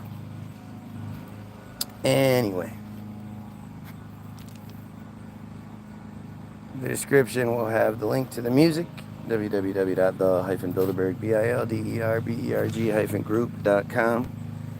It'll have it's free, just download it, just click download. It'll ask you how much you want to pay. If you click 0, it's free, or you can donate, which we appreciate. Thank you. Hollywoodism, the link to the most important film ever made, will be in the description. And links to 3 of our songs on Facebook, the music videos, if you will. COVID Sauce, Donald Trump Hates America, and Sleight of Hand Job. Go check it out. Go like, share, and sub. If I'm not live there, I'm live here. If I'm not live here, I'm live there. You know, go follow the page, sub, do all that good shit like you're supposed to there. Do it here, like, share, sub, help out. We have to fight against this pedophile menace. And until we can get the laws changed where they do die because of what they do, I'm begging you, pedophiles out there, you've caused so much hurt, so much damage, even if it's just looking at videos. You're a reason for that damage. You've contributed to it. You're a horrible monster, and you know you are. And if you haven't hurt a child yet, you will. So please, do one good thing in your life and kill yourself.